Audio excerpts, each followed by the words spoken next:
бывает, но тем не менее любая погода – это на пользу. И в этом тоже нужно находить свои плюсы и преимущества. Хочу, чтобы вы в прямом смысле утонули от чувств, эмоций, от того, что вы посетили наш край. И это, кстати, вам предстоит. Хочу поблагодарить Министерство культуры и Российский фонд культуры за оказанную помощь и содействие в проведении 3-го Северного культурного форума. Действительно, те условия, которые сегодня нам удалось создать, это действительно и оценка, и помощь, и вера, наверное, в нас, как в то место, где собираются эксперты, специалисты, те, кто действительно очень глубоко погружен в сферу культуры, в культурную политику, и кто пытается своим непосредственным трудом, участием сделать нашу жизнь лучше и краше.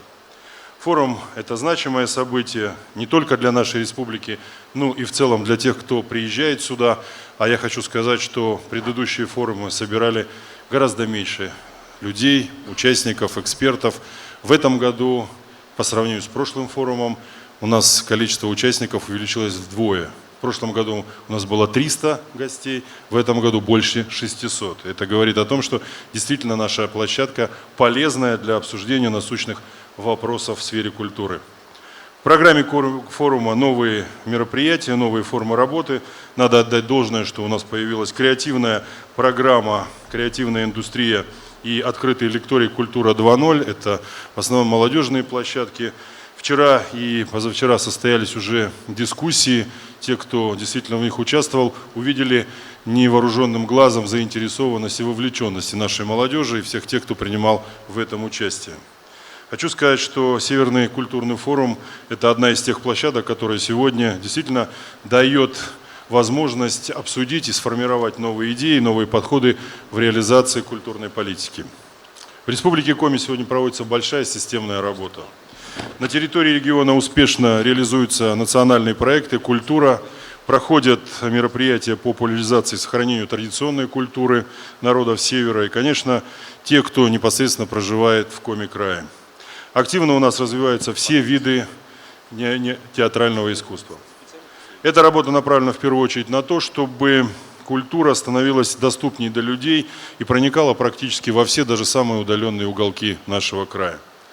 В прошлом году в городах и районах республики нами было создано 11 модельных библиотек, 9 из них при поддержке Министерства культуры. Мы благодарны за поддержку, за столь обширную, массовую, но мы действительно создали некий библиотечный стандарт, который сегодня уже тиражируется во всей Российской Федерации. Причем это та лучшая практика, которую мы создавали вместе с экспертами и обсуждали ее в том числе и на площадках культурного форума.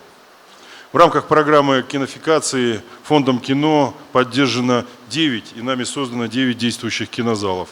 2 еще дополнительно открыли в прошлом году в Варгашоре и в Печоре. У нас действует уже 5 виртуальных концертных залов. Вы знаете, насколько сегодня они востребованы. И сегодня мы можем там проводить не только показы действующих и проводимых концертов в онлайн-режиме, но и, конечно, они являются площадками, в том числе образовательного формата. Мы продолжаем строительство социокультурных центров, укрепляем материально-техническую базу учреждений культуры и, конечно, модернизируем и оснащаем музыкальными инструментами детские школы искусств. Как вы знаете, 2019 год прошел под годом Года театра. В сентябре в Республике Коми был создан профессиональный молодежный театр. Это, к сожалению, единственный в России открытый в год театра такой театр. Кстати, уже через месяц, 11 апреля, новый театр стартует и будет фактически открываться премьерным спектаклем для зрителей. Теперь мы смело можем сказать, что в Коми представлены все виды театрального искусства. В прошлом году, благодаря проекту «Большие гастроли», впервые в театры Республики Коми приехали масштабные гастрольные туры. И, конечно, наш регион, безусловно, у себя дома мог принимать самые выдающиеся коллективы нашей страны. Мы хотим сказать, что мы благодарны нашим друзьям и коллегам из Москвы, Нижнего Новгорода, Петербурга, Салехарда и других. Даже из Ханты-Мансийска у нас были коллективы. Череповец нас порадовал. Ну и были другие очень известные коллективы, которые мы здесь принимали. Могу отметить, конечно, наш театр Маяковского и, конечно, русский театр драмы имени Фазиля Искандера из Сухуми. Мы тоже здесь все рукоплескали этому замечательному коллективу.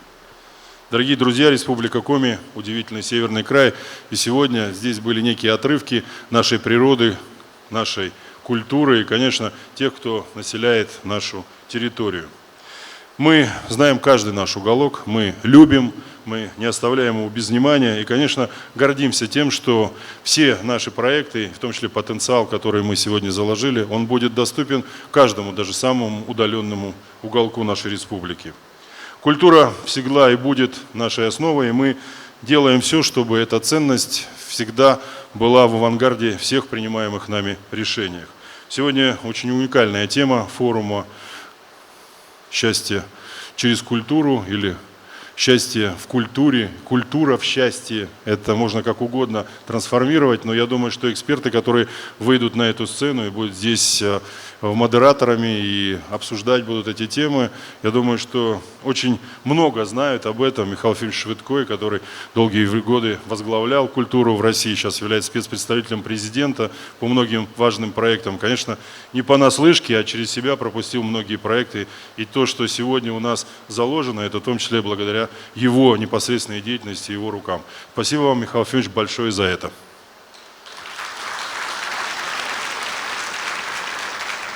Наша общая задача с вами приумножить и, конечно же, передать то культурное наследие, которое мы сегодня имеем, которое мы сохраняем нашим будущим поколениям. И, конечно, воспитывать детей в духе счастья. Тут тоже есть эксперты. Вот Михаил Казиник здесь сидит, очень уважаемый мной эксперт, который, безусловно, знает, как вселить в детях счастье, как традиционные наши формы обучения вот сделать таким, знаете, что называется, наглядным и просто уникальным уроком, после которого дети будут болеть. У меня был в жизни, прошу прощения, на минуту отвлекусь, один такой урок музыкальный. И уникальная девушка, которая преподавала нам музыкалку в 3 классе, нас учила, извините, через музыку балету Чайковского. «Щелкунчик». Я до сих пор помню «Вальс цветов». Извините, у меня до сих пор с 3 класса это сидит в голове. Но это надо было таким преподавателем увлеченным, чтобы у меня в 3 классе вселить любовь к этому искусству. Поэтому, Михаил Ильич, это вот ваш, наверное, последователи или, может быть, те, кто, зная немножко не понаслышке, а такого рода деятельности, вселяет в детях вот такую глубокую любовь, в том числе и к оперному, и к балетному искусству, через музыку. Мы не видели этого, но мы ощущали, и мы понимали, что это великое произведение искусства. Поэтому те эксперты, которые здесь будут, безусловно, дадут нам дополнительные и формы, и методы работы, и, конечно, поделятся своим опытом. Уверен, что добрая традиция Северно-культурного форума будет продолжаться. Мы здесь еще многократно раз будем с вами встречаться. И, конечно, все те предложения, проекты, которые будут выработаны на этих площадках, безусловно, лягут в рекомендации, в том числе в результативную часть проведения форума. И мы, безусловно, будем совместно, вместе с нашими коллегами, другими губернаторами, конечно, стараться реализовать их на территории Российской Федерации. Я всем вам желаю крепкого здоровья, счастья и, конечно же, будьте терпеливы. Жизнь преподносит разные сюрпризы, но если мы будем жить в культурной среде, мы все это преодолеем. Всем счастья, добра и добро пожаловать в Республику Коми.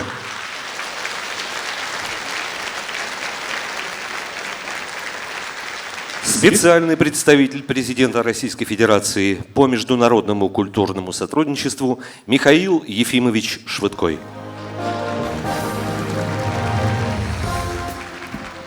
Глубоко уважаемый Сергей Анатольевич, дорогие коллеги, уважаемые друзья, я думаю, что сегодня мы собрались здесь в такой знаменательный момент, когда в стране проходит обсуждение новых поправок к Конституции. И одна из поправок, о которой много говорят и обсуждают ее, это поправка, связанная с культурой.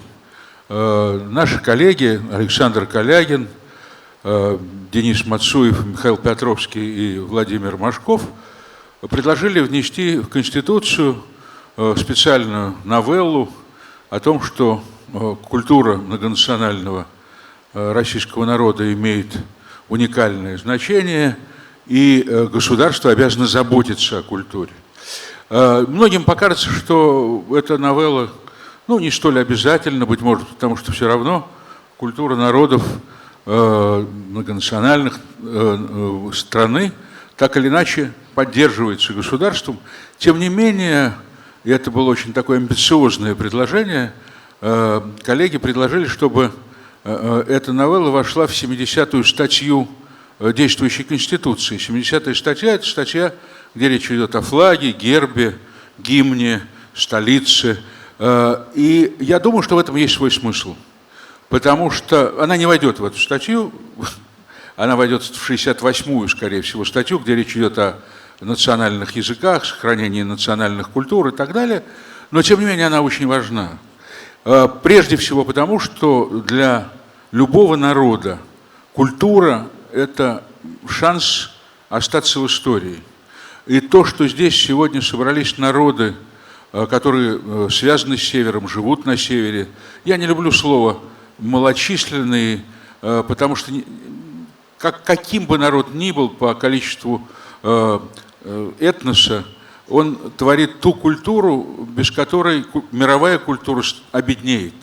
И это важно понимать. И для коми-народа, я считаю, и для русских, которые живут в республике Коми, и для представителей всех других национальностей, эта тема в высшей степени важна, потому что только сохраняя свой язык, только сохраняя свои традиции, только сохраняя свою культуру, у любого народа есть шанс сохраниться в вечности, если угодно. И это, по-моему, очень важно.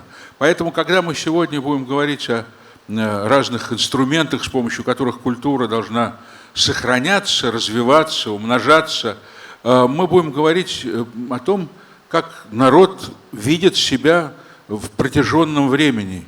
Думаю, что сегодня это в высшей степени важная и необходимая всем нам тема. Я хочу поблагодарить и руководство Республики Коми, и руководство Министерства культуры, как говорили в советские времена, лично Сергея Анатольевича, лично Ольгу Борисовну, и вообще всех, кто собрался сегодня в этом зале, потому что, поверьте мне, эпидемии коронавирусов приходят и уходят, климат будет меняться, хотим мы этого или не хотим, нефть будет то зашкаливать за 100, то падать до 9. Я давно живу, я разные цены на нефть видел, а вот культура будет тем, что либо сохранит нас в истории, либо растворит во времени. И к этому мы должны относиться в высшей степени серьезно. Спасибо вам большое.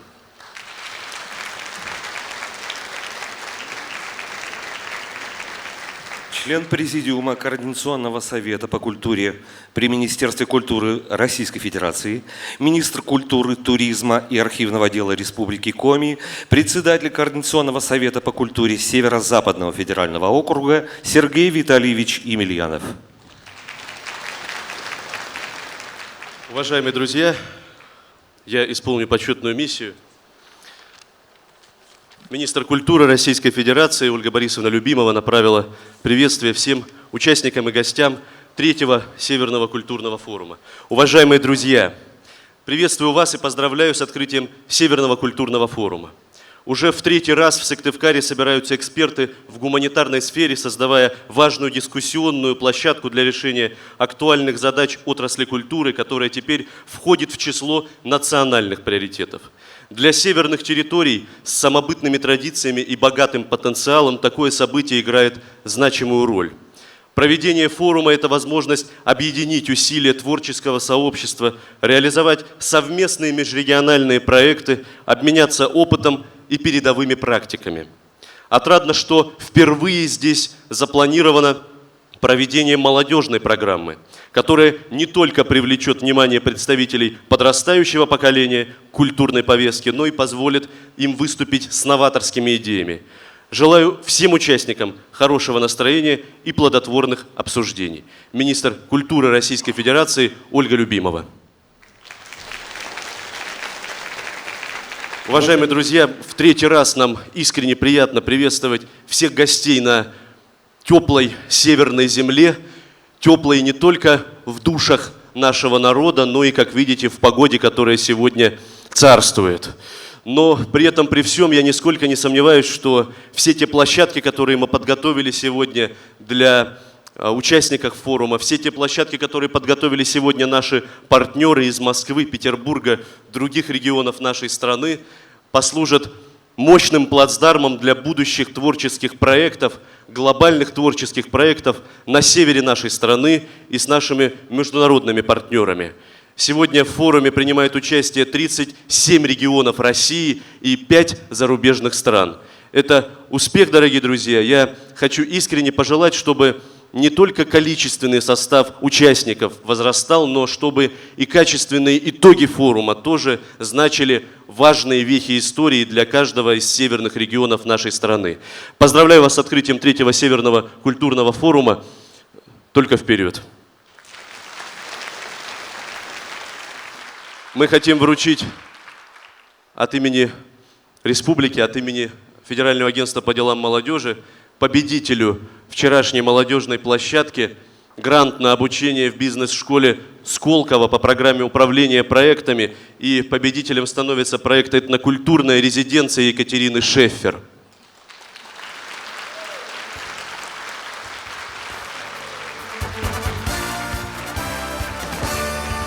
Екатерина, поднимитесь к нам на сцену, пожалуйста.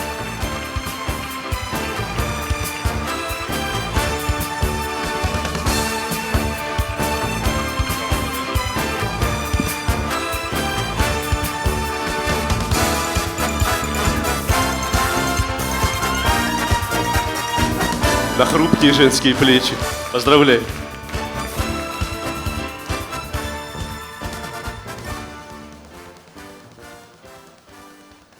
Уважаемые гости, мы переходим к пленарному заседанию. На сцену приглашаются генеральный директор Российского национального музея музыки, президент Ассоциации духовых оркестров и исполнителей на духовых и ударных инструментах Духовое общество имени Валерия Халилова Михаил Аркадьевич Брызгалов, музыкант, культуролог, почетный член Международной ассоциации писателей и публицистов Михаил Семенович Казиник, генеральный директор Государственной академической капеллы Санкт-Петербурга Ольга Сергеевна Хомова, генеральный директор благотворительного фонда Владимира Потанина Оксана Ивановна Орочева, доцент факультета антропологии Европейского университета в Санкт-Петербурге Михаил Лазаревич Лурье, директор Музея истории Екатеринбурга Сергей Юрьевич Каменский, заместитель губернатора Архангельской области, руководитель представительства Архангельской области при правительстве Российской Федерации Елена Сергеевна Кутукова, министр культуры, туризма и архивного дела Республики Коми Сергей Витальевич Емельянов. В качестве модератора пленарного заседания на сцену приглашается специальный представитель президента Российской Федерации по международному культурному сотрудничеству Михаил Ефимович Швыдкой.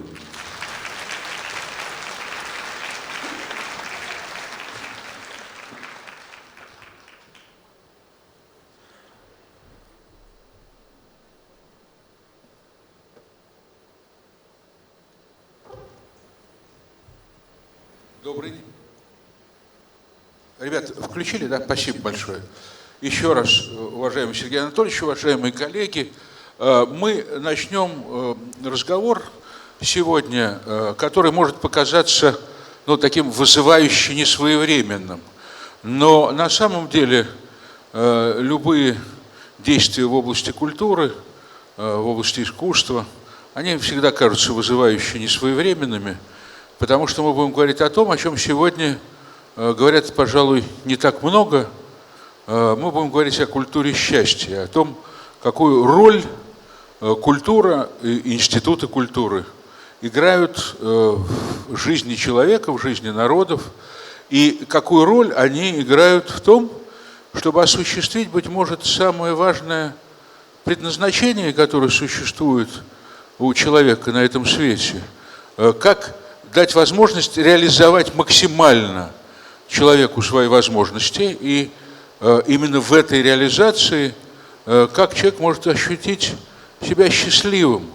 Я никогда не забуду, как году в 1964-м, в 1964-м, теперь уж я буду прибавлять, в «Комсомольской правде» я прочитал интервью Петра Капицы, великого физика, такого гения физики. И когда это был момент, когда был самый разгар дискуссии о физиках и лириках. И его спросили тогда, вопросы родителей, а вот кем должен быть ребенок, чтобы он получил наибольшее признание в обществе, кем он должен быть: физиком, лириком, инженером, какую дать ему специальность.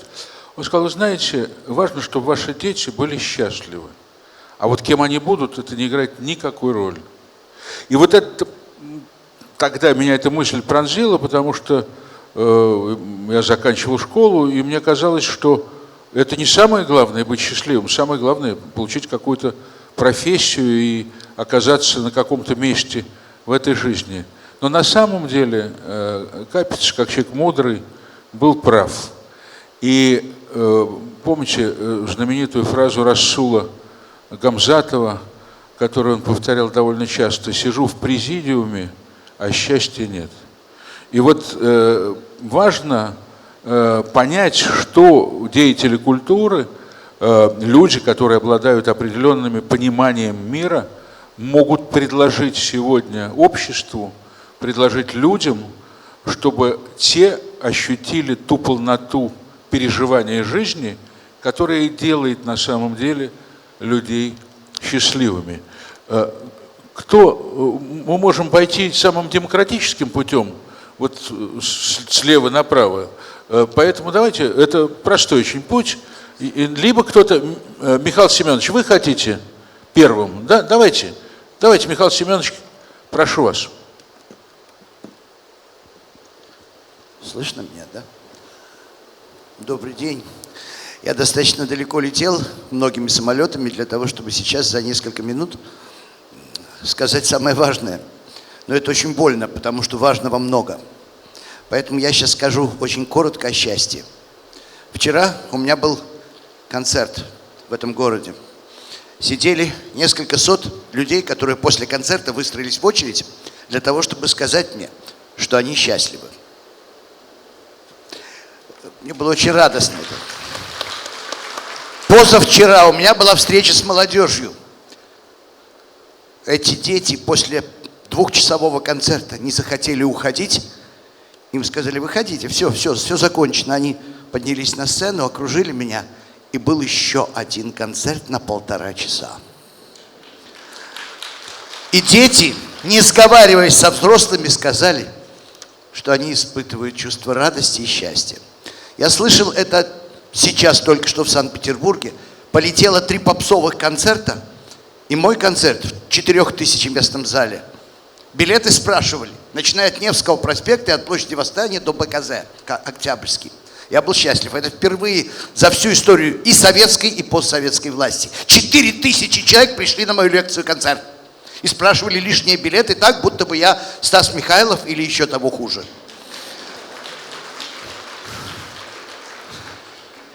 Что случилось? Друзья мои, мы находимся с вами, как говорили философы-экзистенциалисты, в пограничной ситуации. То есть речь идет о том, жить или не жить, обществу, стране, системе, культуре, экологии человека. Мы все время говорим об экологии природы, о разрушении природы. Разрушенный человек не может не разрушать природу. Поэтому надо начинать не с природы, а с человека. Что же такое счастье? Ну давайте я начну сразу, как будто бы провожу урок в моей школе, школе будущего. Помните, как начинаются мертвые души? В губернский город НН въехала бричка. Почему не смеетесь?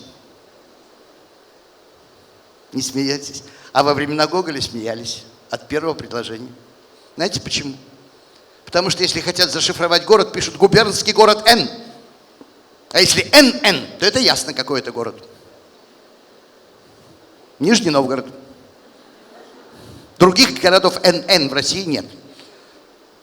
Мы читаем дальше и вдруг видим, что в бричке сидит человек не толстый, не тонкий, не такой молодой, не такой уж старый, не такой, не сякой, не такой. Не, это поэзия, поэтому поэма «Мертвые души». Не жалею, не живу, не плачу и так далее, и так далее. За наше не гуляние под луной. Не толстый, не тонкий, не глупый, не умный, не такой, не сякой. Но главное, это два русские мужика, которые стоят неподалеку и обсуждают, доедет колесо до Москвы или не доедет. Один говорит, доедет. Думаю, доедет. А второй говорит, а до Казани? А до Казани не доедет. Опять гениальная шутка, за которой стоит целая жизнь, целая история. И для этого нужно пригласить учителя истории, а не литературы, потому что литератор не справится. С чем не справится? Два русских мужика обсуждают, доедет ли колесо. Ну, географ скажет, что теперь ясно, что НН, потому что расстояние до Москвы и до Казани от НН одинаковое. Только дороги разные. Поэтому до Москвы доедет, а до Казани нет, провинция, плохая дорога. Но почему два русские мужика? Почему, не, скажем, не другие? Что в НН какие-то другие мужики обсуждают колесо? Точно. Почему русские? Потому что когда немцы приехали на ярмарку, им так понравились русские девочки, что они решили, чего им гонять в эту дурацкую Немеччину, когда можно остаться, поселиться здесь и нанять тех, кто будет привозить товары. Поселились и основали слободу, в которой они работали, не покладая рук, по 20 часов в день. А два русские мужика остались без работы. И теперь у них проблема обсуждать колесо. Проедет в Москву или не доедет? Доедет в Казань или не доедет? Оказывается, вокруг нас удивительный мир. Мир, в котором нужно перевернуть все глупые и бессмысленные понятия, не ведущие ни к счастью, ни к радости, ни к улыбке, ни к чему. Ну, например, я спрашиваю детей в Москве, где небо? Все показывают, вон, там. Да? Вы что, серьезно? А вы что, себя не считаете? Ну-ка, где небо? И тут один мальчишка из зала в Москве. Можно я? Можно я? Махонький совсем, бежит на сцену, иди сюда, попытаем счастье. Может, знаешь, где небо? Знаю. Небо начинается здесь.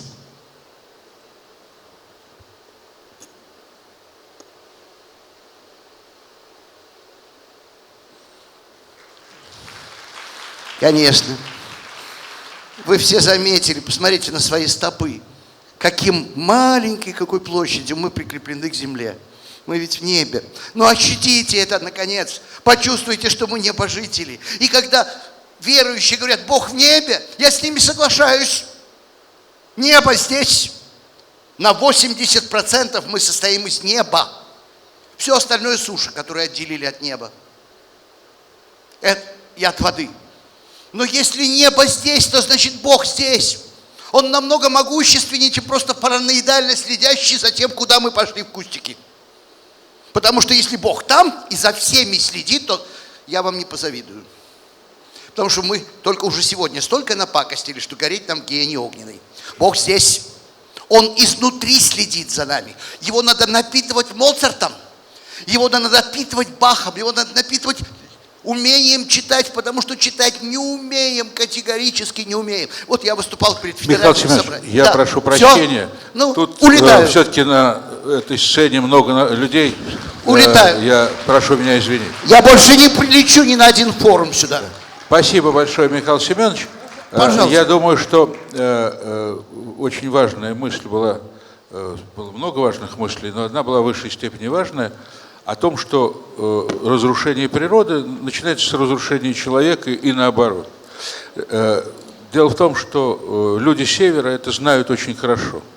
Люди Севера, которые жили здесь издревле, и те, которые пришли сюда, прекрасно ощущают, как только начинается разрушение традиционного уклада жизни, будь то, это может быть продиктовано самыми благими намерениями, возникает та дисгармония, которая приводит к нарушению такой человеческой экологии, внутренней гармонии человека. Это знают все, кто связан с Севером, и кто на Севере живет. И тем не менее, вот эта экология души, о которой так много говорили, я думаю, важна, и в том числе потому, что от властей, да, от властей, от самих людей зависит то, как эту гармонию, как этот баланс сохранить. Михаил Аркадьевич, вы как руководитель ассоциации людей, которые играют на духовых инструментах, вы знаете, что духовики не болеют коронавирусом, да? Они все время дышат же. Ударники, у них есть опасность, а у духовиков нет практически. Спасибо, Михаил Ефимович. Добрый день, дорогие друзья. Знаете, какой девиз у нашей ассоциации? «Сильные духом». Духовики – это сильные духом, и как раз в продолжение того, что говорит Михаил Ефимович, я хотел сказать о том, сегодня тема нашей дискуссии интересная – счастье. Вообще, вот эта тема, вот это понятие заложено, как ни странно, в идее национального проекта «Культура». Чтобы до каждого человека, не до работника культуры, а до человека, идущего по улице, приходящего на площадь, приходящего в музей, в театр, в библиотеку или в иное учреждение культуры или образования, чтобы человек почувствовал вот эти эмоции, да, что нам дает счастье. Человек должен получить эмоцию.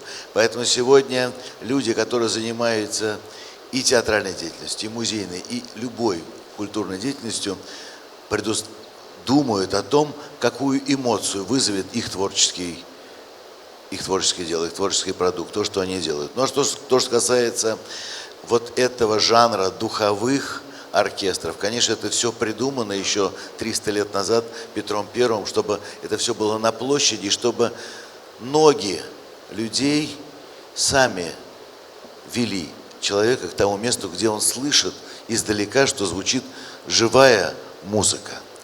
И вы каждый, если подумаете, сознаете вы себе или не сознаетесь, но если вы идете по улице праздничный день или будничный день, где-то играет музыкант, вы обязательно подойдете на минуту, на 20 секунд, на 10 минут. Вы послушаете, вы получите удовольствие, небольшой фрагмент вот этого счастья и пойдете дальше заниматься своими делами. В рамках нас проекта «Культура» в прошлом году мы впервые провели несколько фестивалей. В нашей стране их было всего 11, не так много для первого года, для первых шагов. 11 фестивалей прошел в республике Коми. И для нас это было очень важно, я думаю, что для республики было важно. Мы собрали не только музыкантов, которые здесь есть на территории республики, но мы также пригласили и наших коллег из Санкт-Петербурга, из других регионов. Мы поговорили о том, а что нужно для счастья этим людям, которые занимаются вот этим делом, о котором только сейчас стали недавно говорить серьезно, потому что всегда говорят серьезно о пианистах, о скрипачах, о представителях элитных музыкальных профессий, но кому нужны эти духовики? И вдруг оказалось, что духовики нужны, и об этом говорил Валерий Вячеславович Гергиев на одном из государственных советов совсем недавно, и он озвучил и сказал президенту Российской Федерации: если мы ничего не будем делать сегодня с духовиками, через несколько лет мы не наберем ни один большой оркестр. И по результатам прошлого года мы видели, что на весь город Иркутск один габаист, который мечется, прошу прощения за слова, на самом деле так, между училищем, музыкальным театром и филармоническим оркестром. И таких примеров много. Или есть где один преподаватель, который учит сразу на всех инструментах, потому что других нет. Мы очень надеемся, а когда не будет в оркестре духовиков, счастья не случится. Счастье для слушателей не произойдет ни в каком виде. Мы за счастье. И за счастье слушателя, и за счастье исполнителей, и за счастье тех людей, которые слушают духовую музыку, самый демократичный, один из самых демократичных жанров музыкального искусства, который подходит, слушают духовой оркестр, всегда улыбаются, всегда. Вы не видели грустных людей, не увидите людей, которые стоят грустными около музыкантов. Мы будем дальше продолжать бороться за счастье людей в этом жанре музыки. Спасибо за внимание. Спасибо, Михаил Аркадьевич. Значит, когда вы говорили, я вспомнил финал чеховской пьесы «Три сестры». Если вы помните, казалось бы, пьеса заканчивается трагически, убивают барона Туженбаха, военные уходят в царство польское, и тем не менее одна из сестер говорит в финале: Ольга, музыка играет, когда звучит духовой оркестр, когда вместе с уходящими военными музыка играет так громко и весело, и хочется жить. Вот это на самом деле очень интересный феномен, почему люди даже в минуты трагические, приходя либо в храм, где есть орган, либо приходя в зал консерваторский и филармонический, испытывают то чувство, которое, если угодно, примиряет с жизнью. Это очень важно. Это очень важно, потому что негодовать на жизнь бессмысленно. Она проходит быстрее, чем вы думаете. И поскольку мы начали с Михаила Семеновича Казиника, который сам является выдающимся музыкантом, Михаила Аркадьевича, я тогда Ольгу попрошу Хомову, чтобы она еще раз сказала о том, какую роль вообще музыка играет в формировании счастья, тем более, что она представляет, извините, что я так в третьем лице, что Ольга представляет тот город, в котором в самые трагические годы войны, в годы блокады Ленинграда музыка звучала и помогала людям жить. Прошу вас. Спасибо большое, дорогие друзья. Если позволите, несколько картинок, пустим презентацию, пусть на фоне прекрасных концертов. Я не буду каждый файл комментировать, но расскажу немножко. Иван, будьте добры, презентацию пустите мою, пожалуйста. Спасибо. Дорогие друзья, капелла – это хор. Спасибо правительству России, что несколько лет назад было воссоздано Всероссийское хоровое общество. И это послужило удивительным примером тому, когда и обычные люди, и власти сошлись в едином порыве, все вместе петь в хоре.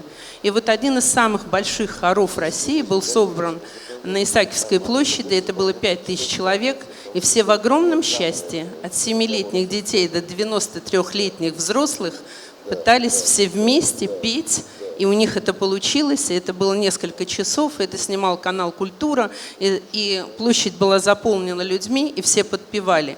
Это удивительно демократическое искусство, которое наполняет человека действительно ощущением счастья. Когда мы поем, мы радуемся, мы живем, мы дышим, мы любим. Это с одной стороны. С другой стороны, я как один из руководителей Союза концертных организаций России хочу сказать, что за последние годы культура и привлечение регионов, культура и туризм, как в Республике Коми, объединились в одной такой единой истории. Для того, чтобы регион был туристически привлекательным, в нем должна быть не только прекрасная природа, но и удивительная культура, которая, привлекая людей, делает их более радостными. Появились огромные фестивали, которые музыкальные, оперные, не только эстрадные, не только рок над Волгой, но и оперные фестивали в Карелии, куда приезжают люди в чудесные парки, но при этом слушают великую музыку, великое искусство, созданное классиками. Спасибо, Михаил Ефимович, что вы обратили внимание на то, что действительно в годы войны, несмотря ни на какие тяготы, работал театр мускомедии, создавалась 7-я симфония Шостаковича. Но и в годы, когда радостно, очень важно, когда мы хорошо живем, очень важно тоже, чтобы звучала такая музыка, которая соответствует нашему действительно времени. Вы начали сегодняшний наш разговор, Михаил Ефимович, именно с поправкой к Конституции. Нам очень радостно, что наш коллега, музыкант Денис Мацуев участвует в создании поправок в Конституцию. И действительно, музыка, сейчас мы даже говорим не о музыке, мы говорим последние годы, и на Петербургском культурном форуме секция музыки уже перестала говорить просто о универсальном языке музыки. Мы говорили о музыкальной индустрии. Музыка заполонила все. Мы с музыкой живем. И я хотела бы пожелать, дорогие друзья, чтобы действительно в ваших душах всегда звучала хорошая музыка. Она вас наполняла счастьем, поскольку действительно, если говорим про Петербург, то это классик. И любви музыка уступает, но и любовь мелодия. Спасибо большое. Спасибо вам огромное. И тут я хотел все-таки сделать несколько комментариев. Дело в том, что действительно вот мы живем в мире музыки постоянно. Вообще мы живем в мире постоянно звучащего чего-то. И качество этого звучащего не всегда, честно говоря, настолько провоцирует счастье, сколько иногда вызывает большое раздражение. Важно понять, что сегодня, и это тоже проблема очень такая немаловажная, в силу того, что появилось очень много музыкальных, вернее так, высокотехнологических инструментов, компьютеров и так далее, в музыкальную индустрию пришли непрофессионалы. Сегодня, к сожалению, я когда смотрю там на чарты разных и радиостанций, и телевизионных компаний, и даже на те вещи, которые собирают в Ютубе там сотни миллионов просмотров, понимаешь, что эту музыку писали непрофессиональные люди совсем. И это упрощение восприятия становится одной из очень серьезных проблем, потому что даже репертуар филармоний и московской, и петербургской, и других больших филармоний показывает, что люди хотят слушать популярную классику. То есть отношение сложной музыки и слушателя сокращается просто потому, что слушатель к этому не готов. Да, безусловно. И вообще тема музыкальной индустрии – это опасная история, поскольку индустрия предполагает некое тиражирование.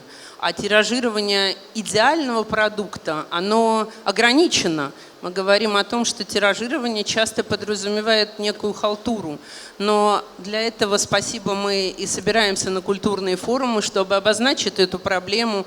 Возникло и хоровое общество, и духовое общество, и спасибо правительству Республики Коми. Здесь губернатор с нами. Это же говорит о том, что правительство России действительно обратило внимание максимально на высокий уровень нашей культуры и высокий уровень музыки, которая создается в России. Хочу сказать, когда мы ездим по миру с хором капеллы, то я особую испытываю гордость за Россию. Во всем мире, как принимают нашу русскую музыку, это вызывает ощущение абсолютного счастья, дорогие друзья. Но я должен тут сказать честно, что у нас есть здесь много довольно серьезных проблем. Они касаются, я сейчас говорю не только о Республике Коми, я говорю сейчас и о Москве, Петербурге.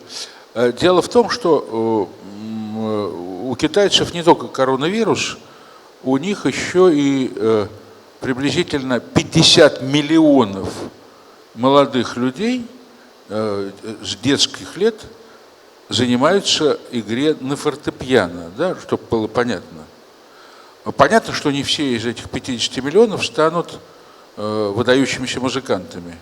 Но по соотношению, если говорить о там 1,5 миллиарда китайцев и 150 миллионах россиян, то у нас за инструменты должны садиться 5 миллионов человек.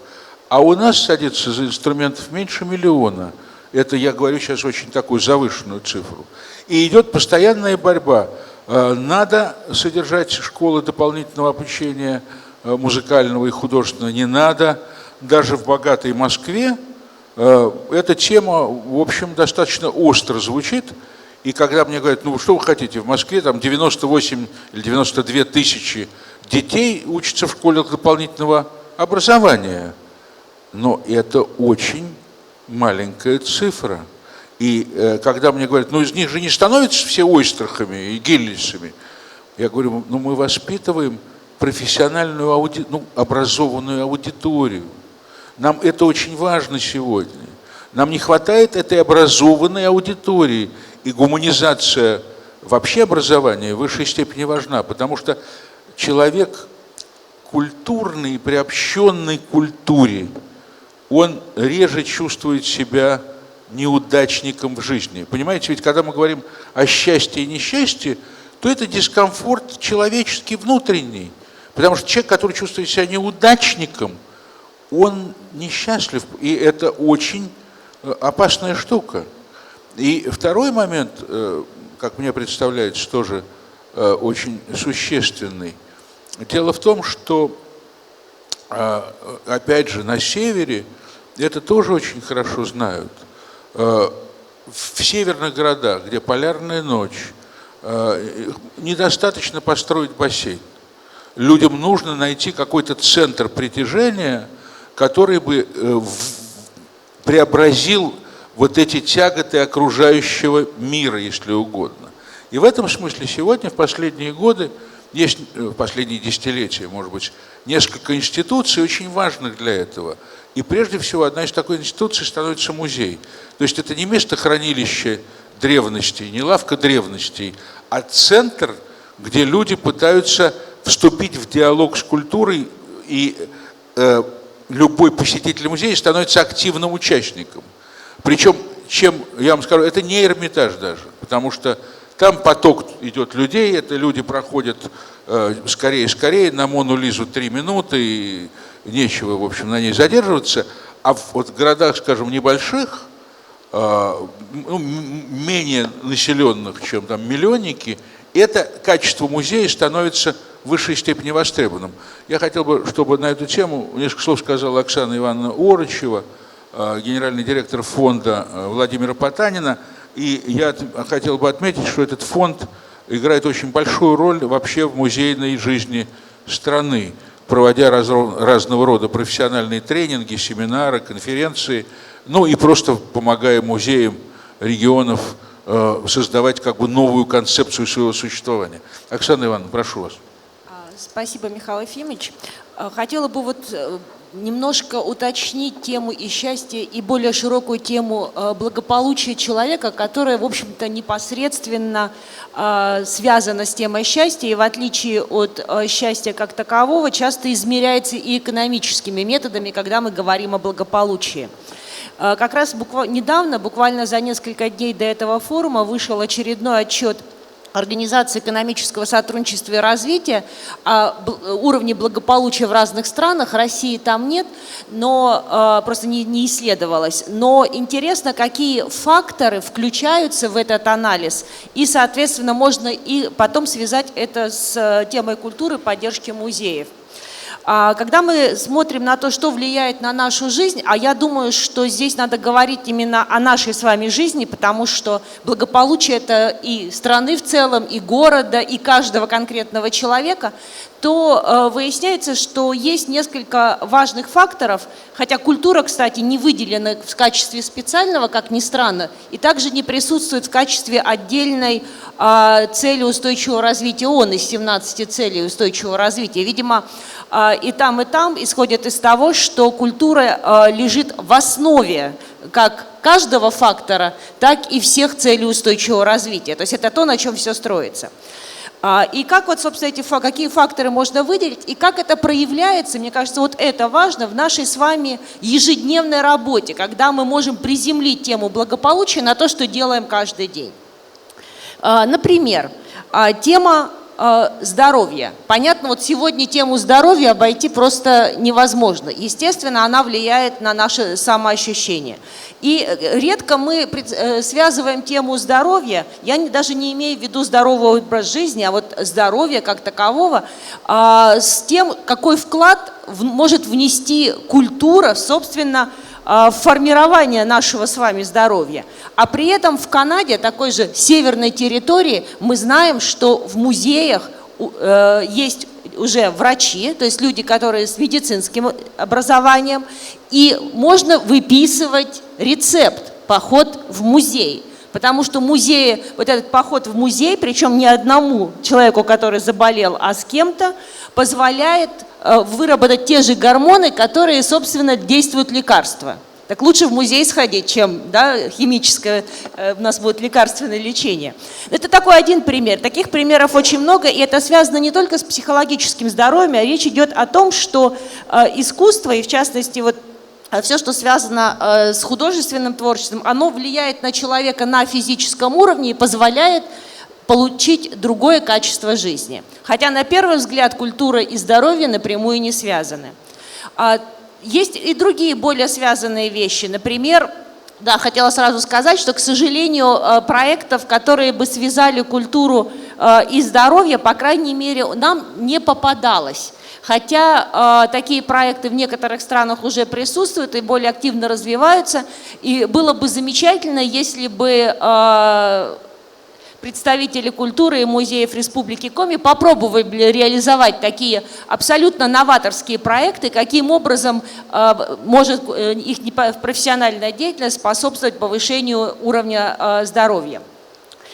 Более связанные такие уже и понятные вещи, это, конечно же, то, что относится к формированию социальных связей, без которых сегодня в обществе очень сложно. И здесь, конечно же, наша с вами музейная деятельность активно на это влияет. Мы, например, по своей работе видим, что все больше интерес приобретают не только проекты, направленные внутрь своей организации, а проекты, связанные с выходом музеев, в первую очередь музеев, потому что мы работаем больше с музеями, за пределы своих физических границ. Это и на уровень города, и на уровень страны, это объединение людей вокруг музея.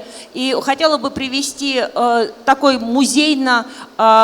проект, который при этом непосредственно связан с развитием территории, достаточно близкой к Республике Коми, это соседняя Архангельская область, где вокруг идеи сохранения северных мельниц объединилось население небольших уже деревень, которые там есть, и они смогли предложить не просто всероссийский проект, а международный. И сегодня, конечно же, это люди, которые активны, которым есть чем заниматься, они получают и российские, и международные гранты, и это совсем другой опять уровень качества жизни и, соответственно, уровень счастья людей, которые там проживают.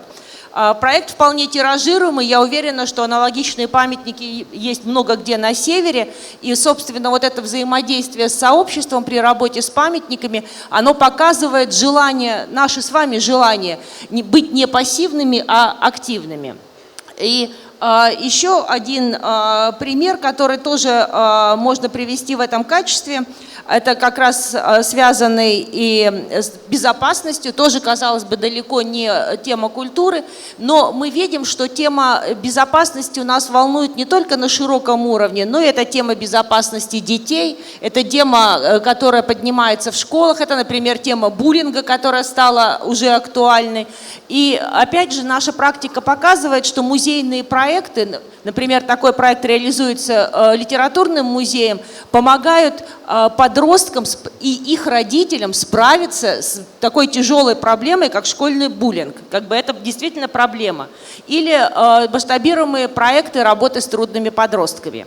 То есть получается, что когда мы говорим о уровне счастья или благополучия и связи этого уровня с культурой, то можно точно выделить несколько элементов, неочевидных на первый взгляд, и на которые, конечно же, нам всегда интересно посмотреть более глубоко.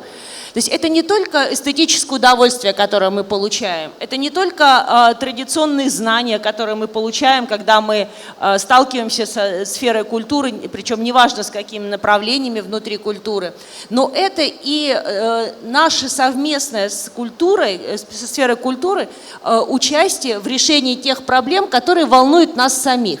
И вот это, собственно, и повышает наш уровень благополучия и уровень счастья.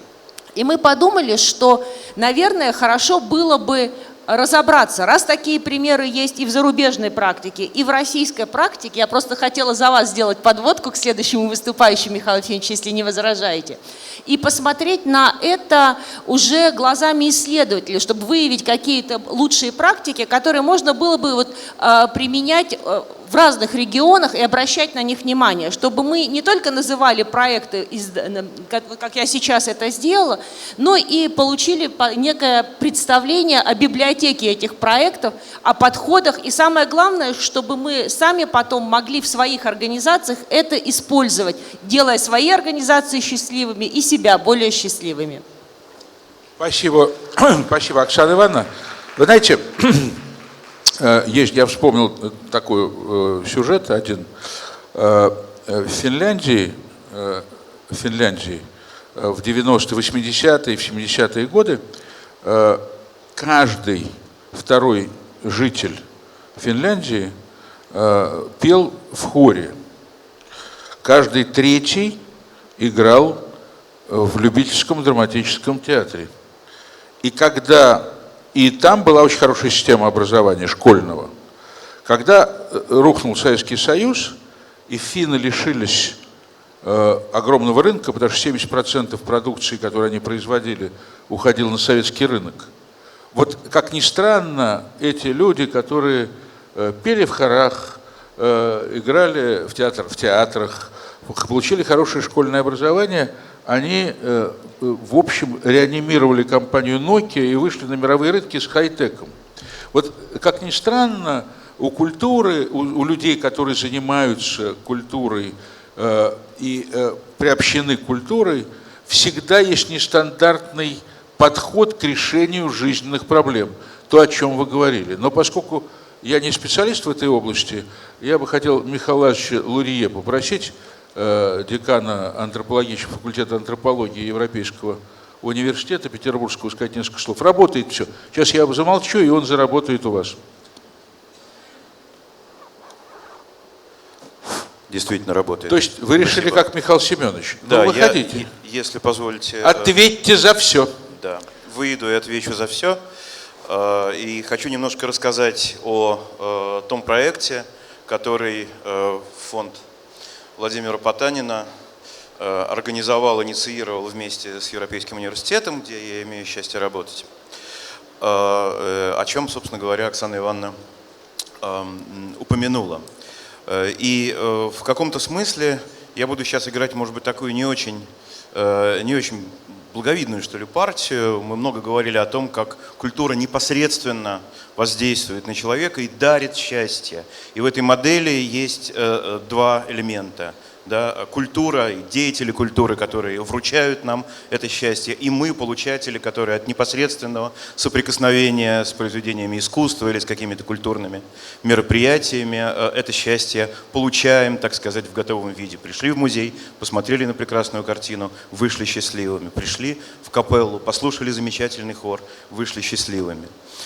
Но наша задача как раз состояла в каком смысле в обратном. Посмотреть, а как это работает в разных местах, если можно, следующий слайд, в разных местах, и помимо вот этой, вот, так сказать, как бы базовой схемы, когда мы приобщились к культуре и стали надолго или ненадолго счастливыми.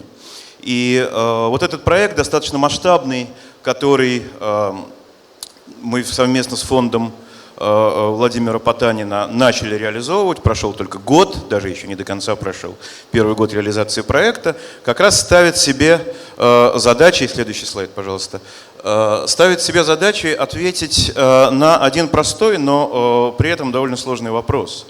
Может ли участие в культурной жизни в самом широком смысле, во всем разнообразии моделей и практик этого участия повысить коэффициент счастья, а не участие, да, или как бы дефицит этого участия, наоборот, понизить коэффициент счастья? И если да, то какими путями это происходит, помимо того основного базового пути, о котором мы все говорили уже, и который нам наиболее понятен, который обычно становится, как бы оказывается в центре внимания. А для этого нам нужно ответить на два вспомогательных вопроса. Каждый из них фактически является таким подисследованием в исследовании. Это, во-первых, как люди понимают счастье и благополучие, и, во-вторых, как фактически устроена культурная жизнь на местах, культурная жизнь в конкретных городах, в конкретных селах. Следующий слайд, пожалуйста.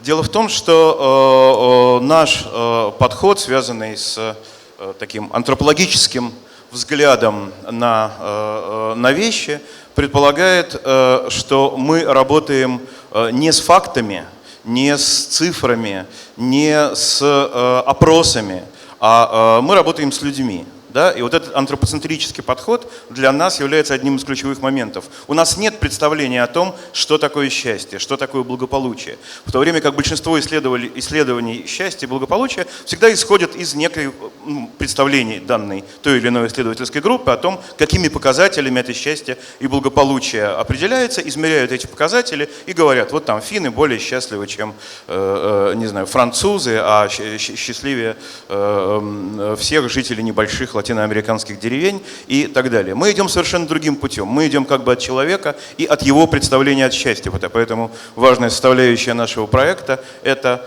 узнать у людей, а что, собственно говоря, они думают о счастье. Причем сделать это таким тонким образом, чтобы они не пытались сказать нам то, что мы как будто бы хотим от них услышать. И второе важное, наша важная такая методологическая позиция – это микромасштаб. Мы не говорим о счастье вообще, мы не говорим о культуре вообще. Что такое культура вообще?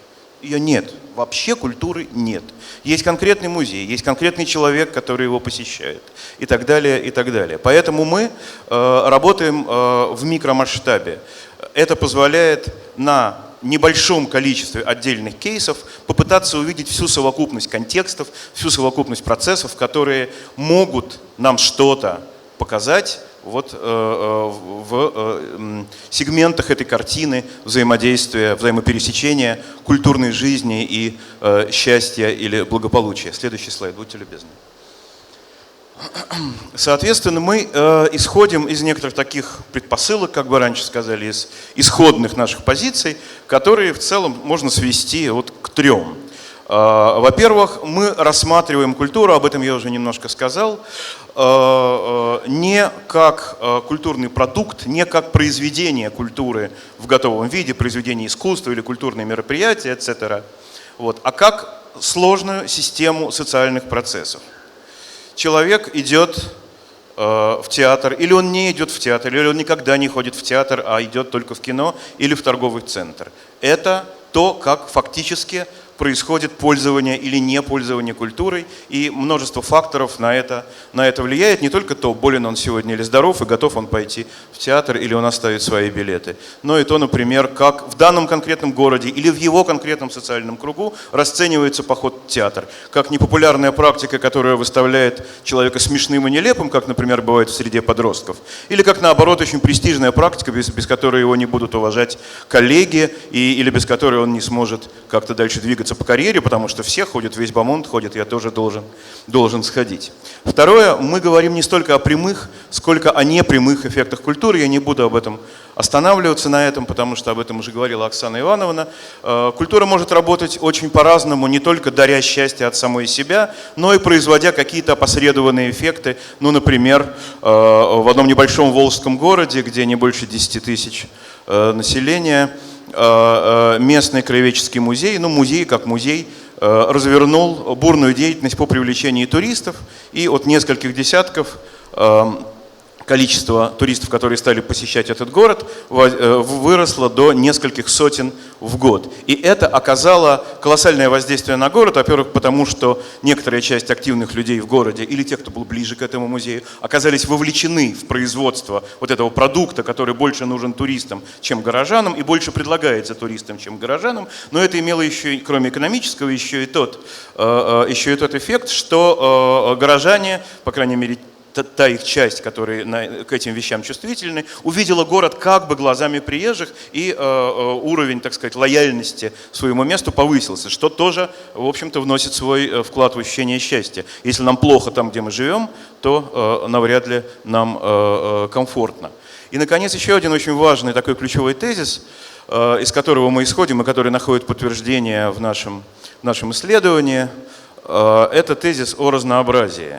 Дело в том, что вот разговор на языке больших обобщений, он всегда выглядит более убедительно, но он всегда грешит как бы отсутствием деталей. А дьявол, как известно, в детали. Эти деталей очень много, и разнообразие это связано с разными критериями, разными параметрами. Например, разнообразие режимов потребления культуры. Мы говорим о том, что потреблять культуру, если мы как бы говорим о производителях и потребителях культуры, то и все мы являемся потребителями культуры, здесь сидящие, очень многие производителями, об этом чуть позже. Но потреблять культуру можно по-разному. Это не только сходил, получил, ушел, довольный, счастливый или недовольный и счастливый. В частности, это разнообразие режимов потребления связано с тем, насколько потребление культуры вписано в повседневную жизнь человека. Это всегда акт, так сказать, праздничного мероприятия или это ежедневное, повседневное режимы потребления? Это индивидуальное потребление или коллективное? Если коллективное, то какое? Я учитель, веду класс в театр, потому что мне так положено, или в той компании, в которой, значит, собираются мои близкие друзья, там принято по субботам ходить в кино или устраивать, например, стендап в городском баре. И одно из важных различий, в частности, связано с тем, какое место на условной шкале потребления и производства культуры занимает тот или иной человек. Об этом чуть позже скажет мой коллега и руководитель нашего проекта Олег Поченков. И это оказывается чрезвычайно тоже важным моментом. Насколько ты, так сказать, чистый объект, получатель этого культурного продукта, или ты куда-то двигаешься и где-то расположен вот на этой шкале потребления, производства, где-то в другом месте. Естественно, огромную роль играет разнообразие самих культурных институтов. Говоря о культуре, мы чаще говорим о музеях, о картинных галереях и, например, довольно часто забываем о таких культурных центрах, как дома культуры в селах и небольших городах. Между тем, для жителей этих населенных пунктов именно дома культуры подчас являются средоточием культурной жизни и разного рода культурных практик. А я хочу напомнить, что в России из 1100 с небольшим городов, 1110-1115 городов, 6/7 от общего количества этих городов – это города, где проживает меньше 100 тысяч населения. А 3/5 от общего количества городов – это города, где проживает меньше 20 тысяч населения. Поэтому говорить о том, как устроена культура в целом, невозможно. Мы должны иметь в виду разный масштаб, и не только масштаб, но и некоторую совокупность других факторов разнообразия. Если позволите, следующий слайд. Я заканчиваю.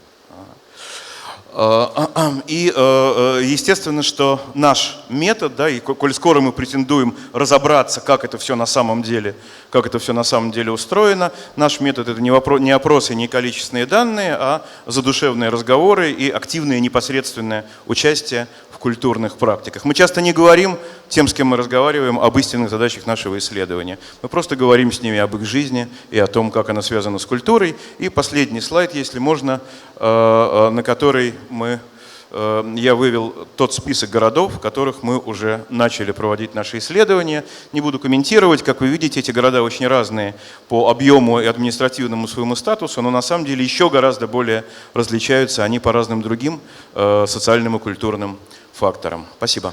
Спасибо большое, Михаил Владимирович. Если память мне не изменяет, в России 1114 городов. То есть, вот, если мне память просто не изменяет. Да. Нет, вы сказали 115, это почти точно. Значит, я думаю, что тема, которую затронул Михаил Владимирович, очень важна, потому что тема вовлеченности в культурную жизнь и тема разнообразия предложений культурной жизни, они, конечно, очень разнятся, потому что есть такие мегаполисы, как Москва, скажем, и в этом смысле Москва по количеству и качеству предложений, я думаю, входит в первые 3 города мира, потому что по разнообразию и качеству, я думаю, это Нью-Йорк, Лондон и Москва, а дальше уже все остальные. И в этом смысле, конечно, если мы сравниваем разнообразие и качество предложений с, скажем, городом, в котором живет там, с Плесом, то это, в общем, достаточно серьезная разница. Но вот вовлеченность жителей в культуру может быть совершенно иной именно в небольшом городе, потому что если мы возьмем там Анадырь, то выяснится, что по количеству, Чукотку, да, то по количеству мест в зрительных залах она превосходит почти все города Российской Федерации. Потому что на 27 тысяч населения там достаточно, по-моему, около 1000 мест в кинотеатрально-концертном зале, как и Ханты-Мансийск, где около 40 тысяч населения, чуть больше, может быть, а количество предложений культурных довольно много. Но есть еще момент вовлеченности. Вот по московской практике я знаю, что одна из таких очень важных тем – это вовлеченность граждан в защиту, в охрану памятников. вот в защиту культурного наследия. И это то, что волнует всех, потому что Москва, в отличие от Петербурга, город такой разрушенный за время советской власти. Я не буду вспоминать наполеоновские времена, потому что, как известно, пожар немало способствовал украшению Москвы. А вот за годы советской власти, потому что Москва выполняла столичные функции, я всегда петербуржцам говорю, что, ребят, вы счастливые люди, что в 2018 году от вас уехали власти, потому что иначе вы бы также были подвержены целому ряду деформаций исторического центра. И есть действительно регионы, особенно север, где традиционное искусство осталось, потому что и ген северных территорий России очень важен. Там не было, сейчас надо, я не помню, честно говоря, не читал в последнее время точную формулировку, то ли мы были облагодетельствованы Золотой Ордой по последним формулировкам, то ли я, значит, все-таки в школе, когда я учился, это было не совсем так. Мы не вполне были облагодетельствованы Золотой Ордой, но она дошла до территорий, которые, вот, скажем, север Костромской области, север Ярославской области, архангелогородцы, они сохранили такой ген, и не только культурный, но и этнический, не связанный со степью, да, не связанный с Золотой Ордой.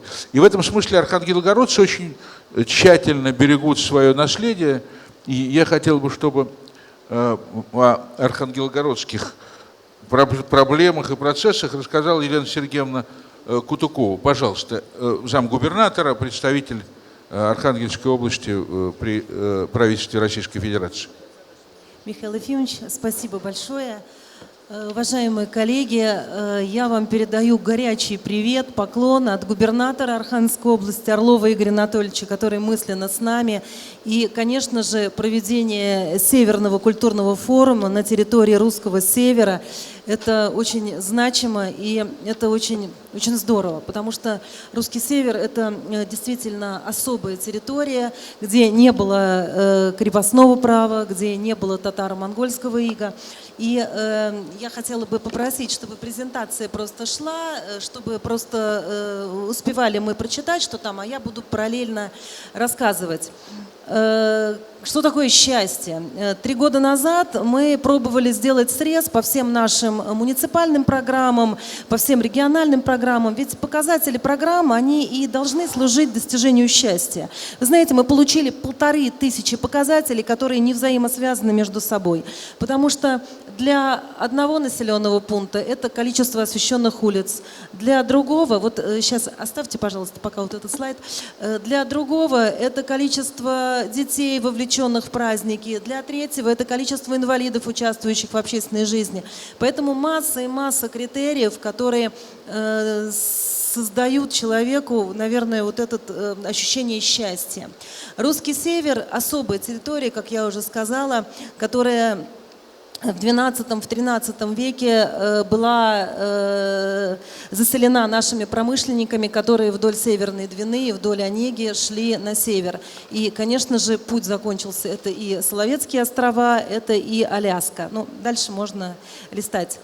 И усилиями губернатора Архангельской области и усилиями советника президента по культуре Владимира Ильича Толстого мы начали разрабатывать идею пеших маршрутов. Ну, идея не нова, спортлото все смотрели, 1982. И все мы знаем, что были созданы всесоюзные маршруты, и они работали.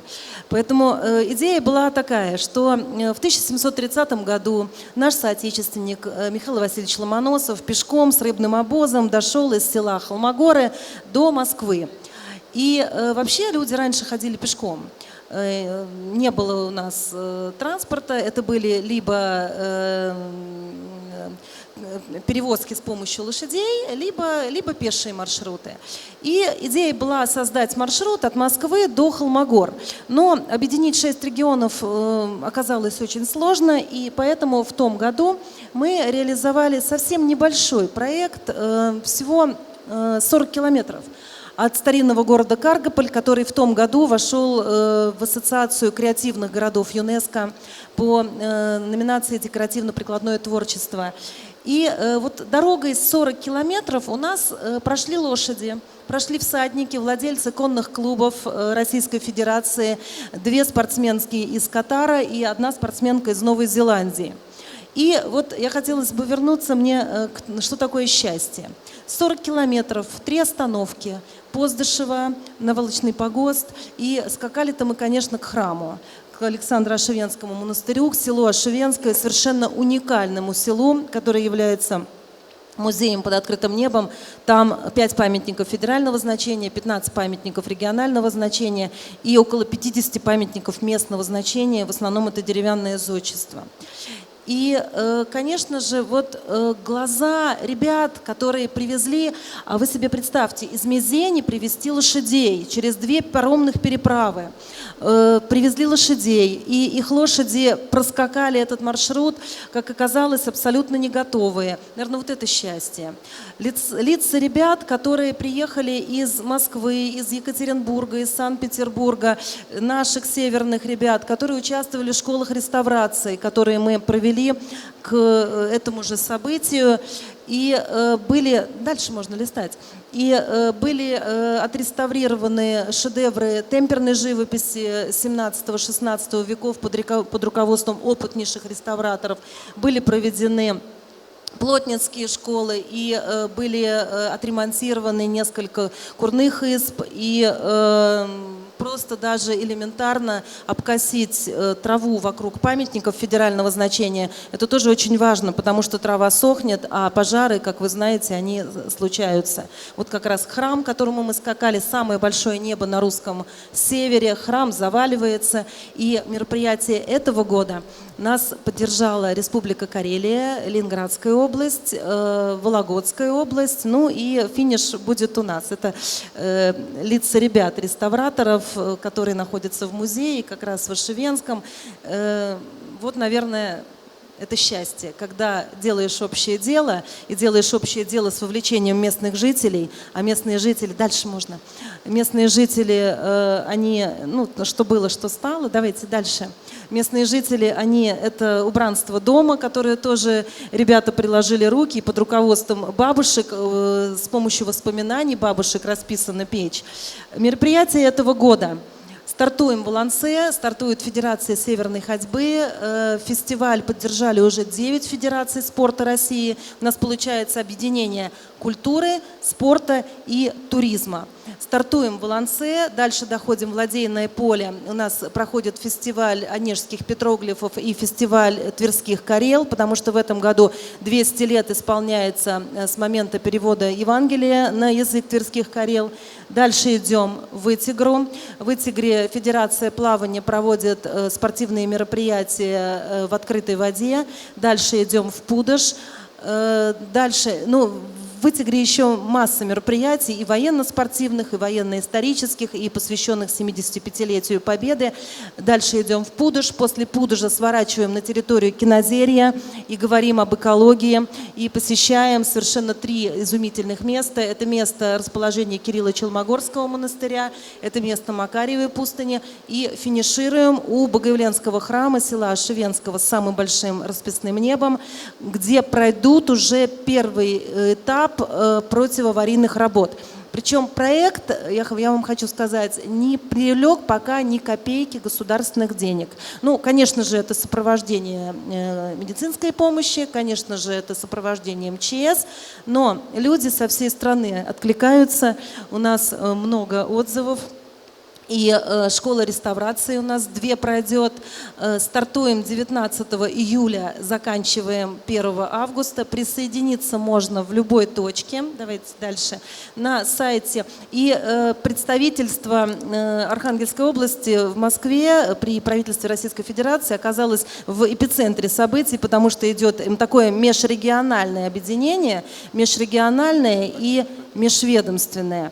И завершить я, наверное, хотела бы, я долго думала, что же такое, какие критерии счастья можно обозначить сейчас.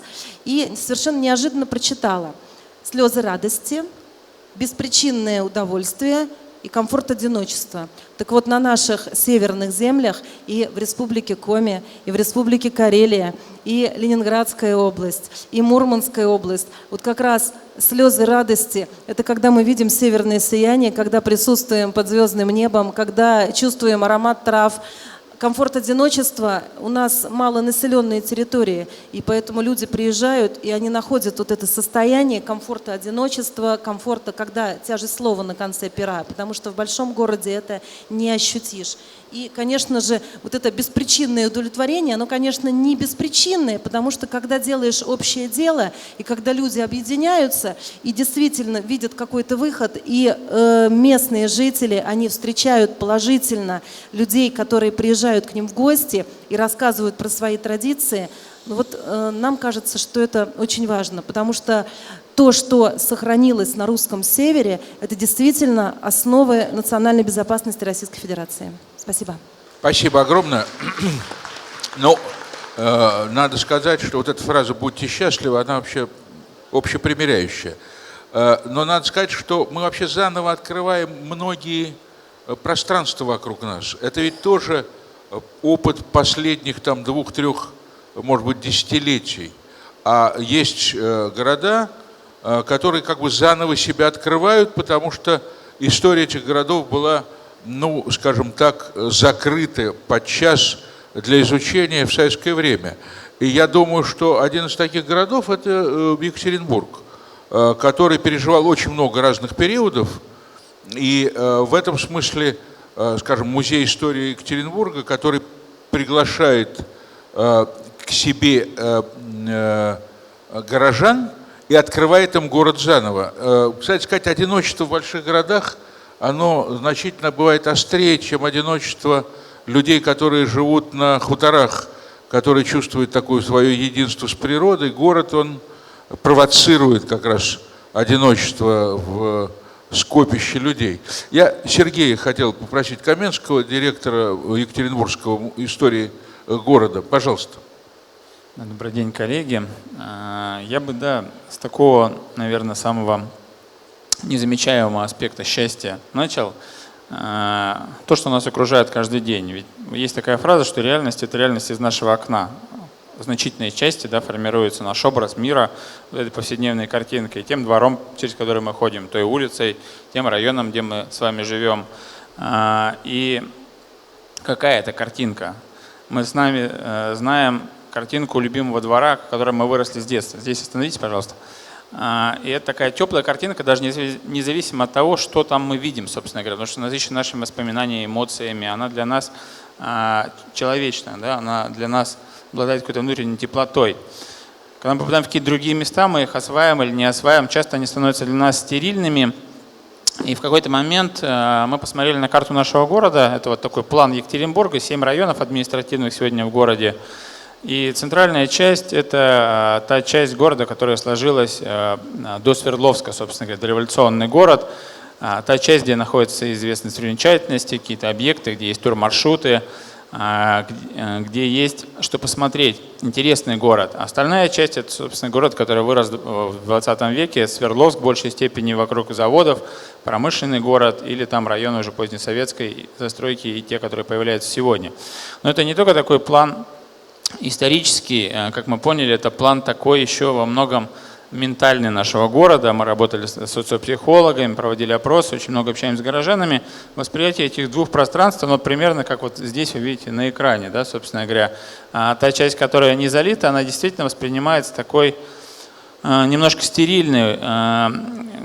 Эти районы многими жителями, особенно которые приехали туда недавно, воспринимаются часто пустыми, у них нет с ними какой-то внутренней связи, контакта. Часто это восприятие такое негативное, к сожалению, серые панельные кварталы, где нет достопримечательностей, мало событий и где нет экскурсий, там нет достопримечательностей как таковых. Это пустой город, и мы в нем живем каждый день.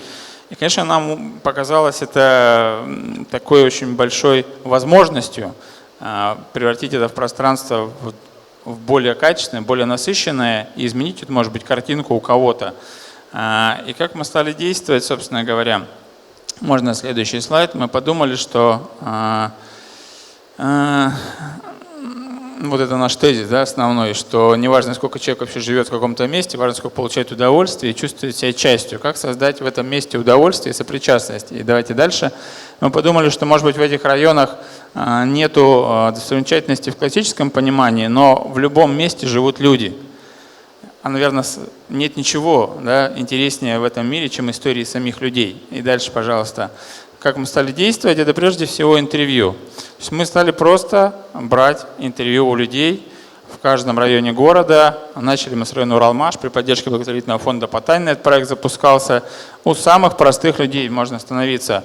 Это история, например, МЖК на предыдущем слайде, да, когда строили своеобразную утопию в 70-е, 80-е годы, можно обратно. Или это история людей, которые в 50-е, 60-е создавали такие проекты, как народные университеты, которые собирали десятки тысяч человек, или как создавалась машина-малютка, или совершенно обычная история людей, которые строили дома методом самстроя. Это очень разные истории, разного масштаба, разной выразительности, но это истории людей, которые прожили здесь всю жизнь. Фактически для них это место, вот тот самый наш обычный двор, да? Двор, который мы почему-то любим, и в котором есть какая-то теплота. И собирая историю за историей, мы поняли, что, собственно говоря, мы прежде всего должны эти истории рассказать другим, тем, кто живет в этих районах недавно, те, кто не видит этого слоя, да, как прорастало это место через истории конкретных горожан, и тем, кто приезжает сюда из других районов или из других городов. На самом деле мы очень много разных придумали форматов, как это сделать, и сейчас я об этом расскажу, но что хотелось бы сказать, что на самом деле оказалось, что для самих тех людей, которые там прожили всю жизнь, это тоже очень важная история. Да? Мы говорим про счастье, но ведь есть еще и боль, есть несчастье, есть травма. И для многих людей то, что в этих районах заводы перестали работать так, как они работали раньше. Да? Вот тот же классический пример Уралмаша, он еще не закрылся, но вот буквально недавно принято решение, что большая часть завода будет застроена. Для этих людей это травма, как будто то, что они делали, было зря. И каждое это интервью снимало какую-то часть этого негатива, и для людей оказалось понятным, что, в общем-то, это тоже большая часть истории города. Когда мы говорим про счастье, что такое счастье? Одно из пониманий какой-то полноты жизни.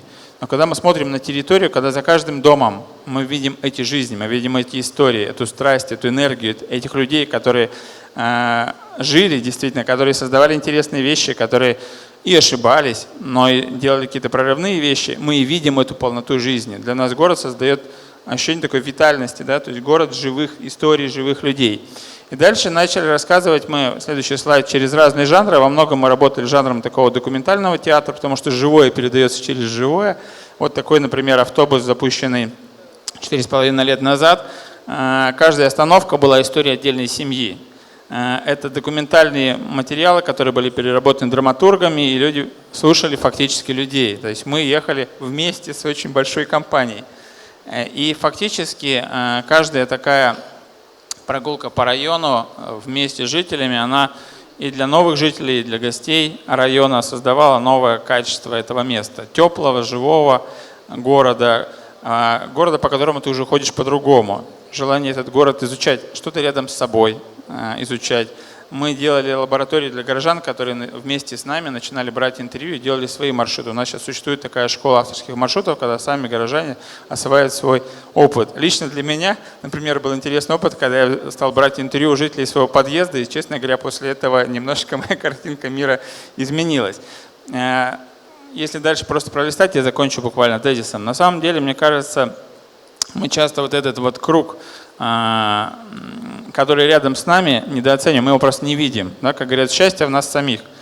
На самом деле, если присмотреться, взглянуть по-другому на то, что нас окружает, пообщаться с людьми, это очень большой уровень энергии, мне кажется, уровень теплоты, которого нам сегодня не хватает. Это тот компонент счастья, да, который всегда в нас есть. И сегодня многие районы города, у нас уже больше 25 экскурсий, множество сувениров, посвященных достопримечательности, игр, выставок. Это уже для горожан немножко другая реальность. Это реальность такого теплого, живого города.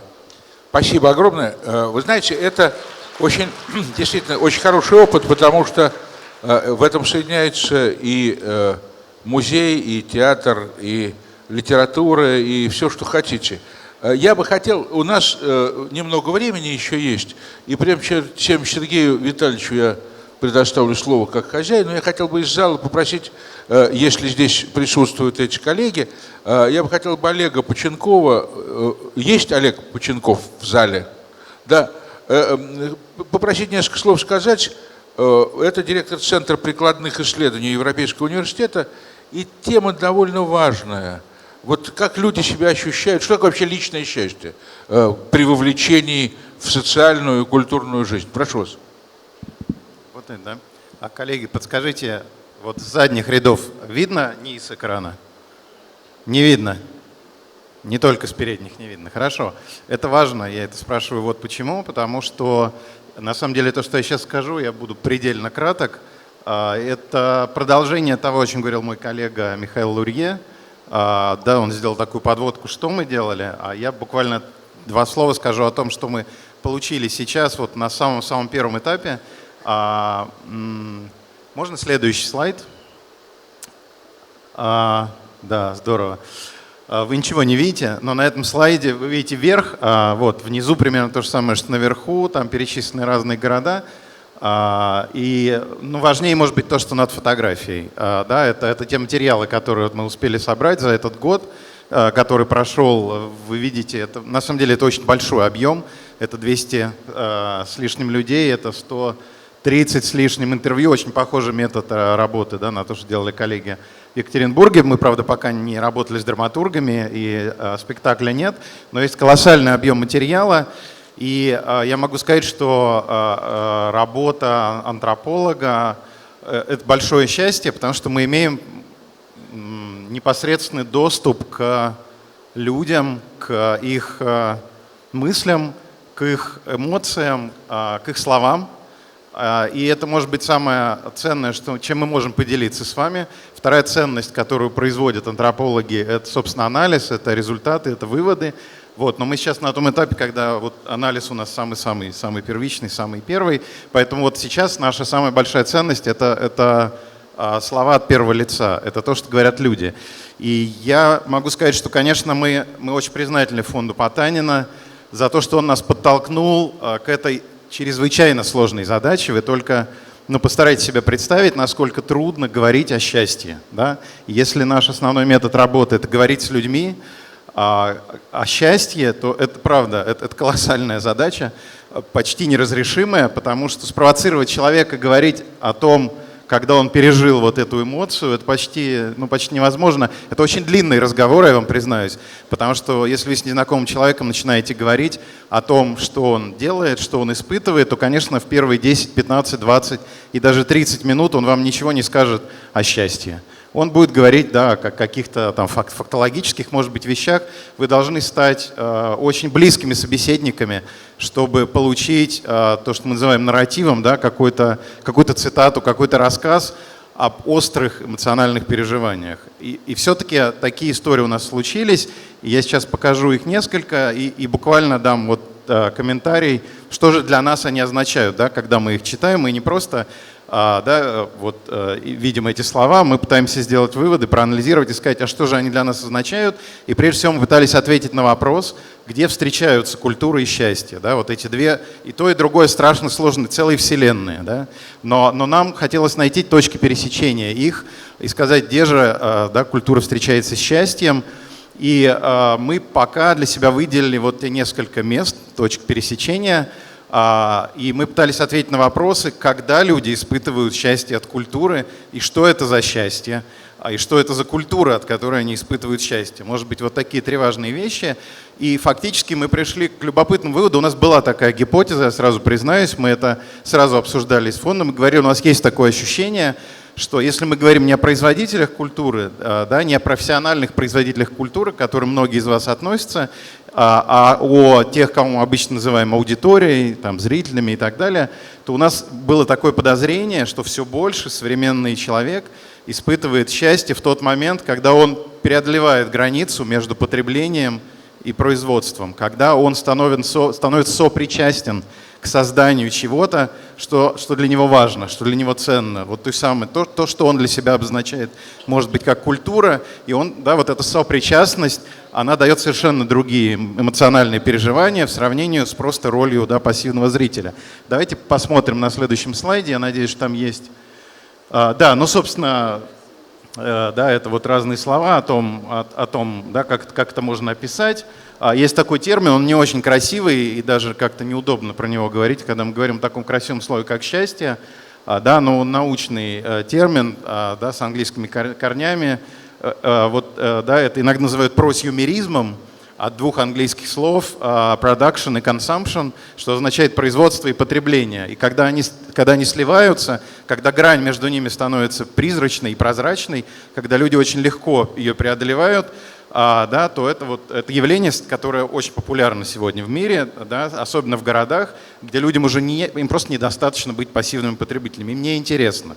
Им хочется что-то делать самим, в том числе в сфере культуры, да, и возникает это явление просюмеризма, которое дает действительно определенные эмоциональные ощущения. Давайте на следующем слайде посмотрим. Да, но опять же, вот, к сожалению, вы видите только верх, читать это все времени нет, да, но это вот цитата, например, да, из разговора с людьми, которые создали бальное общество в городе Выборге Ленинградской области. Это люди, которые, да, танцуют какие-то, да, танцы, да, реконструируют старинные танцы, но дело даже не в этом. Да, это не профессиональная деятельность, это просто жители, да, этого города, которые таким образом проводят досуг. И они в этом интервью любопытно говорят о том, как они, собственно, преодолели эту границу, что когда они начинали, у них была классическая вот эта установка потребительская, да, о том, что ну, вот я сижу в зале, а вы давайте меня развлекайте. И как не смешно, хотя люди очень часто склонны, да, им кажется, что еще, да, появилась такая постсоветская капиталистическая логика, я же деньги заплатил за билет, да, вот, поэтому я теперь сижу, вы меня развлекаете. Это очень странная позиция. Люди, оказывается, обводят себя в заблуждение, обманывают. Счастливы они не от этого. Гораздо счастливее те люди, которые в этот момент на сцене. Или те люди, которым дают возможность из зала выйти на сцену. Или те люди, которым дают возможность самим создать для себя сцену и на ней что-то, может быть, для самих же себя изображать. Вот это дает ощущение совершенно другое эмоциональное. И вот в этой цитате речь об этом. Можно следующий слайд? Там еще есть цитата. Это цитата из женщины, которая создала свой собственный музей. Сначала у нее была идея, да, у нее в семье, в ее доме накопилось, да, это дом с историей, да, там жило много поколений людей, там накопились артефакты, экспонаты, которые были достойны того, чтобы появиться в музее местном. Но когда сотрудники музея ознакомились с количеством этих артефактов и увидели, что это все является частью реальной жизни, да, то все-таки в музее они как будто вырваны из контекста, да, и помещены на витрину, за витрину, да, от которой мы опять же дистанцированы. И вот совместно, да, у этой женщины, у сотрудников музея появилась идея, а зачем передавать их в музей? Ваш дом и есть музей. И для нее это стало вот совершенно, да, шокирующим, перевернувшим ее жизнь осознанием того, что действительно она может создать музей у себя, и она его создала, и она в этом музее фактически проводит перформансы. Как ни смешно, перформансом является ее, это музей, связанный с пастилой в Коломне, и, как ни смешно, перформансом является ее рассказ о том, как, оказывается, нужно есть пастилу. Кто в зале знает, как правильно есть пастилу? Вы, наверное, не видите нижнюю часть цитаты, поэтому, если я вам не скажу, вы так не узнаете, что пастилу нельзя грызть. Ее нельзя кусать, ее нельзя жевать. Пастилу нужно, как говорит автор цитаты, рассасывать на языке. Только тогда вы понимаете, зачем вообще создана пастила. Она открыла это для себя, и теперь она открывает это для других. И это сделало ее счастливой. Она в этом интервью рассказывает, если бы она раньше знала, то она вообще давно бы ушла с работы и занималась этим. Да, она, к сожалению, пришла к этому только на пенсии. И давайте последнюю цитату. Она может быть самая... Она очень такая пронзительная по словам. Это цитата из интервью с женщиной, жизнь которой перевернула вещь, как бы к ней вообще отношения не имевшей изначально, потому что она была просто зрителем того, что происходило в Перми, зрителем тех спектаклей, которые, да, там ставились в театрах, которые ставил Курензис. и вдруг с ней что-то случилось, да, и вы, может быть, видите на этой цитате, что с ней случилось. Она переосмыслила себя. Знаете как? Она начала петь. Она сначала ходила как зритель, да, в оперный театр, а потом она вспомнила, что она училась в музыкальной школе, и она вернулась к себе, да, в свое детство, в тот момент, когда она пела, она стала петь просто как хобби, но это абсолютно изменило ее отношение к себе. Да, то есть культура делает человека счастливым в тот момент, когда она становится для него способом переосмыслить себя, переоткрыть себя. А для этого, да, в культуре нужно участвовать все-таки активно, и поэтому я закончу, может быть, это все призывом к деятелям культуры не забывать об этом, не пытаться не превращать тех, кого мы называем зрителями, в пассивных потребителей, тем самым мы лишаем их счастья, а давать им возможность стать вместе с вами, с нами, соавторами,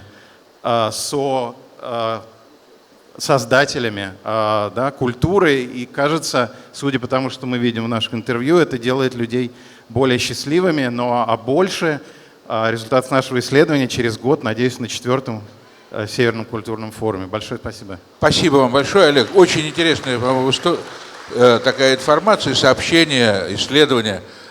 Есть тут еще одна проблема, на самом деле одна тема, которой можно коснуться уже на 4-м, естественно, культурном форуме.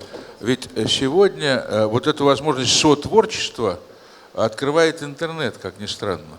Потому что люди, которые хотят себя как-то проявить, если вы заглянете на разные интернетовские ресурсы, то вы убедитесь, что там много людей, которые пробуют себя именно как сотворцы или просто как творцы. Знаете, в Советском Союзе было, по-моему, 10 тысяч приблизительно членов Союза писателей СССР, как нас учили говорить на радио, и 5 тысяч там членов группкома, которые, ну, чтобы не быть тунеядцами, тоже были как-то зарегистрированы. Сегодня в словаре российских писателей 100 тысяч человек. То есть люди заявляют о себе. Я сейчас не говорю о качестве литературы. Я сейчас говорю, люди хотят чувствовать себя писателями, художниками, композиторами, они хотят быть певцами. И в этом смысле сеть дает какие-то особые возможности. Другой вопрос становится, вот тут вопрос счастья. Потому что они могут быть несчастными из-за того, что они не востребованы, опять-таки, им кажется, что они их не понимают там, и так далее. Но это тема отдельная и очень, мне кажется, тоже перспективная для исследования. Поскольку у нас форум международный, у нас еще есть минут несколько. Простите, Любовь Кузовникова в зале или нет? Здесь, да? И поскольку вы представляете норвежскую территорию, то выходите. Все пьют, знают, что от коронавируса надо каждые минут 15-20 все-таки пить воду. Я советую всем это делать. Это действительно такой один из самых простых способов как бы выгонять заразу. Это вот неважно, какую жидкость. Можно даже переходить на спирт, но это уже другая. Это следующая тема нашей дискуссии. Да, пожалуйста, Любовь. Времени только очень мало. Я хотел, чтобы еще хотя бы 2-3 вопроса прозвучало. Я буду сегодня таким танцором руки, поэтому следуйте, пожалуйста, моей руке и перелистывайте слайды. Давайте перенесемся в Киркинесс, на границе.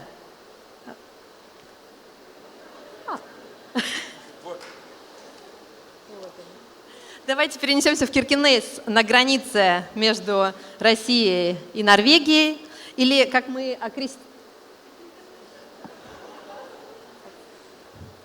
окрестили Киркинесс в 2017 году, Hot Arctic Kirkenes. И Арктика — это действительно горячая. Она уже давно не белая безграничная пустыня, а пространство, где встречаются политические и геополитические интересы, корпоративные, государственные и общественные интересы.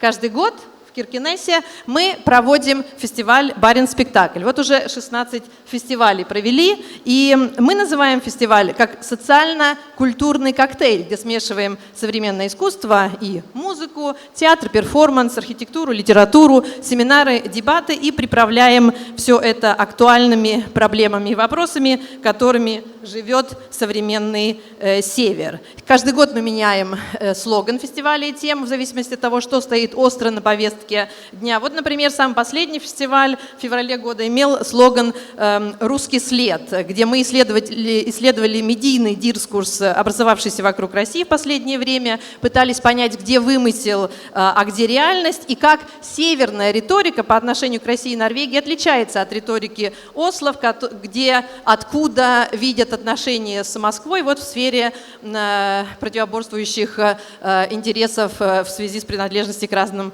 альянсам. Я бы хотела сейчас остановиться очень кратко на двух визуальных примерах из прошлых фестивалей. Вот перенесемся в 2011 год, фестиваль под темой Mind the Map. К этому году, после 40-летнего спора, Россия и Норвегия договорились о морской границе и ратифицировали морскую границу в парламентах в обоих, а пограничные комиссариаты, как России и Норвегии, решили поменять столбы, пограничные столбы, заменить старые деревянные на новые вечные пластиковые. И мы заполучили тем или иным образом старые пограничные столбы, а приглашенный нами норвежский художник Муртен Тровик заинтересовался этим материалом и предложил очень простой жест – переносить российско-норвежскую границу в разные города. Ведь российско-норвежская граница, она сама по определению очень подвижная. Она течет в фарватере реки, поэтому ее координаты постоянно меняются, и они постоянно регистрируются. И вот Киркенесская российско-норвежская граница оказывается во время фестиваля «Баренц-спектакль» 2011 года в центре города Киркенеса. Ее открывает тогдашний министр иностранных дел Норвегии в присутствии Ее Величества королевы Норвегии Сони. Также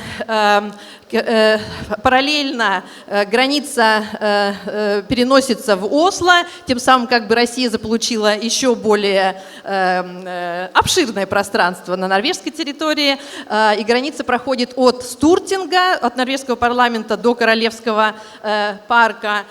Также дальше мы упаковали границу и перенесли ее в Мурманск, где в течение 2 дней граница шла по пешеходной улице. Все это было сделано по благословению тогдашнего губернатора, и в сотрудничестве с областным и городским комитетом культуры. Это вот снимки, к сожалению, без людей, в 7 утра сделали. Александр Сергеевич Пушкин нам помог с тем, что мы у него позаимствовали «Всему есть граница» в качестве послания этого проекта. Далее границу перенесли на летнюю резиденцию в Берген, где она благополучно отлетовала. И последняя реинкарнация пограничной линии уже случилась в новом международном контексте. Тот самый Фруде Берг, который в 2011 году был пограничным инспектором и передавал нам границы, оказался обвиненным в шпионаже, уже не в настоящее время обмененным, но вот в 2018 году, поместив фотографию Фруде Берга на противоположную сторону пограничных столбов и поместив инсталляцию как в Киркенесе, так и в Осло, мы тем самым внесли вклад в дискуссию о том, как норвежская разведка использует пограничное сообщество и тем самым как бы бросает тень на добрососедские отношения между Россией и Норвегией на севере. И еще очень кратко хотела показать вам еще один проект. С 2017 года фестиваль проходит под слоганом «Индустриальный бумеранг». Мы как бы смотрим на 3-ю волну индустриализации на севере. Мы так оптимистически смотрим на это и надеемся, что 3-я волна индустриализации придет с новым моральным кодексом. За полгода до фестиваля норвежские природоохранные организации подали в суд на норвежское правительство за то, что они открывают норвежскую часть Баренцева моря для нефтедобычи и тем самым нарушают параграф 112 Норвежской конституции, который должна гарантировать доступность природы и природных ресурсов будущим поколениям. Мы на фестивале делаем постановку этого судебного процесса в феврале 2017 года. Называем ее «Суд века». Режиссером выступает норвежский художник Муртен Тровик. Процесс идет 3 дня.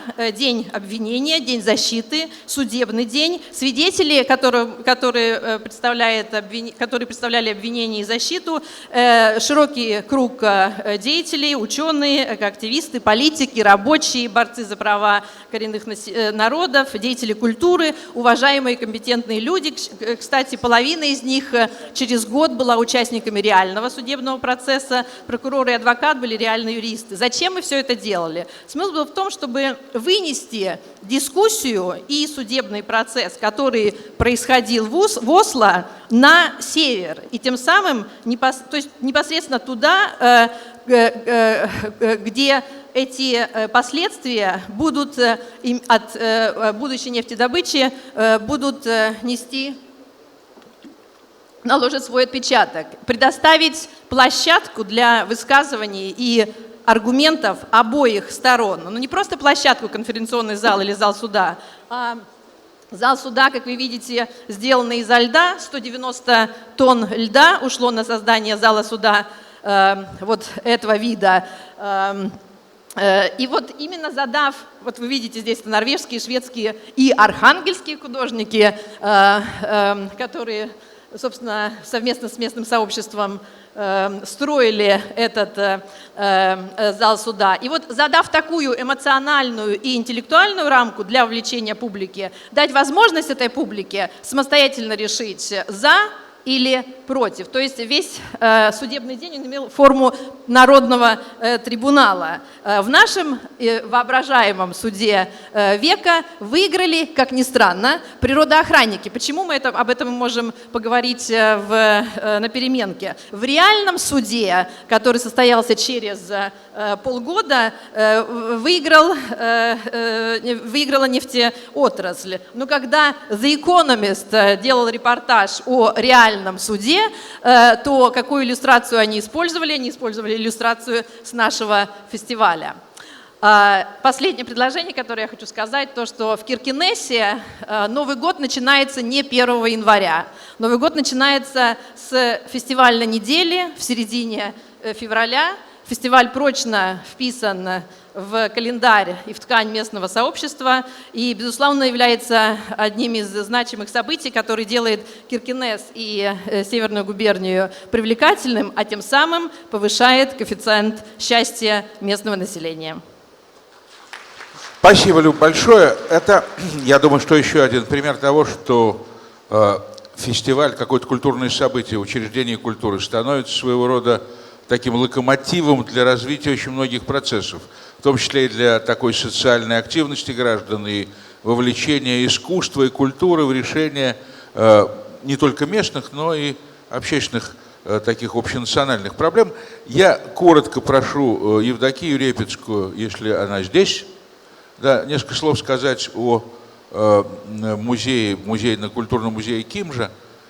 И я думаю, что это тоже один из сегментов, когда именно учреждение культуры становится центром для горожан, для людей, которые живут в том или ином регионе, в той или иной местности. Прошу вас. Добрый день, дорогие друзья. Я сегодня хочу передать вам привет от своих земляков поморов, потому что наша Кимжа, наш Мезенский район – это Белое море, побережье Белого моря, и, конечно же, я поморка. Спасибо.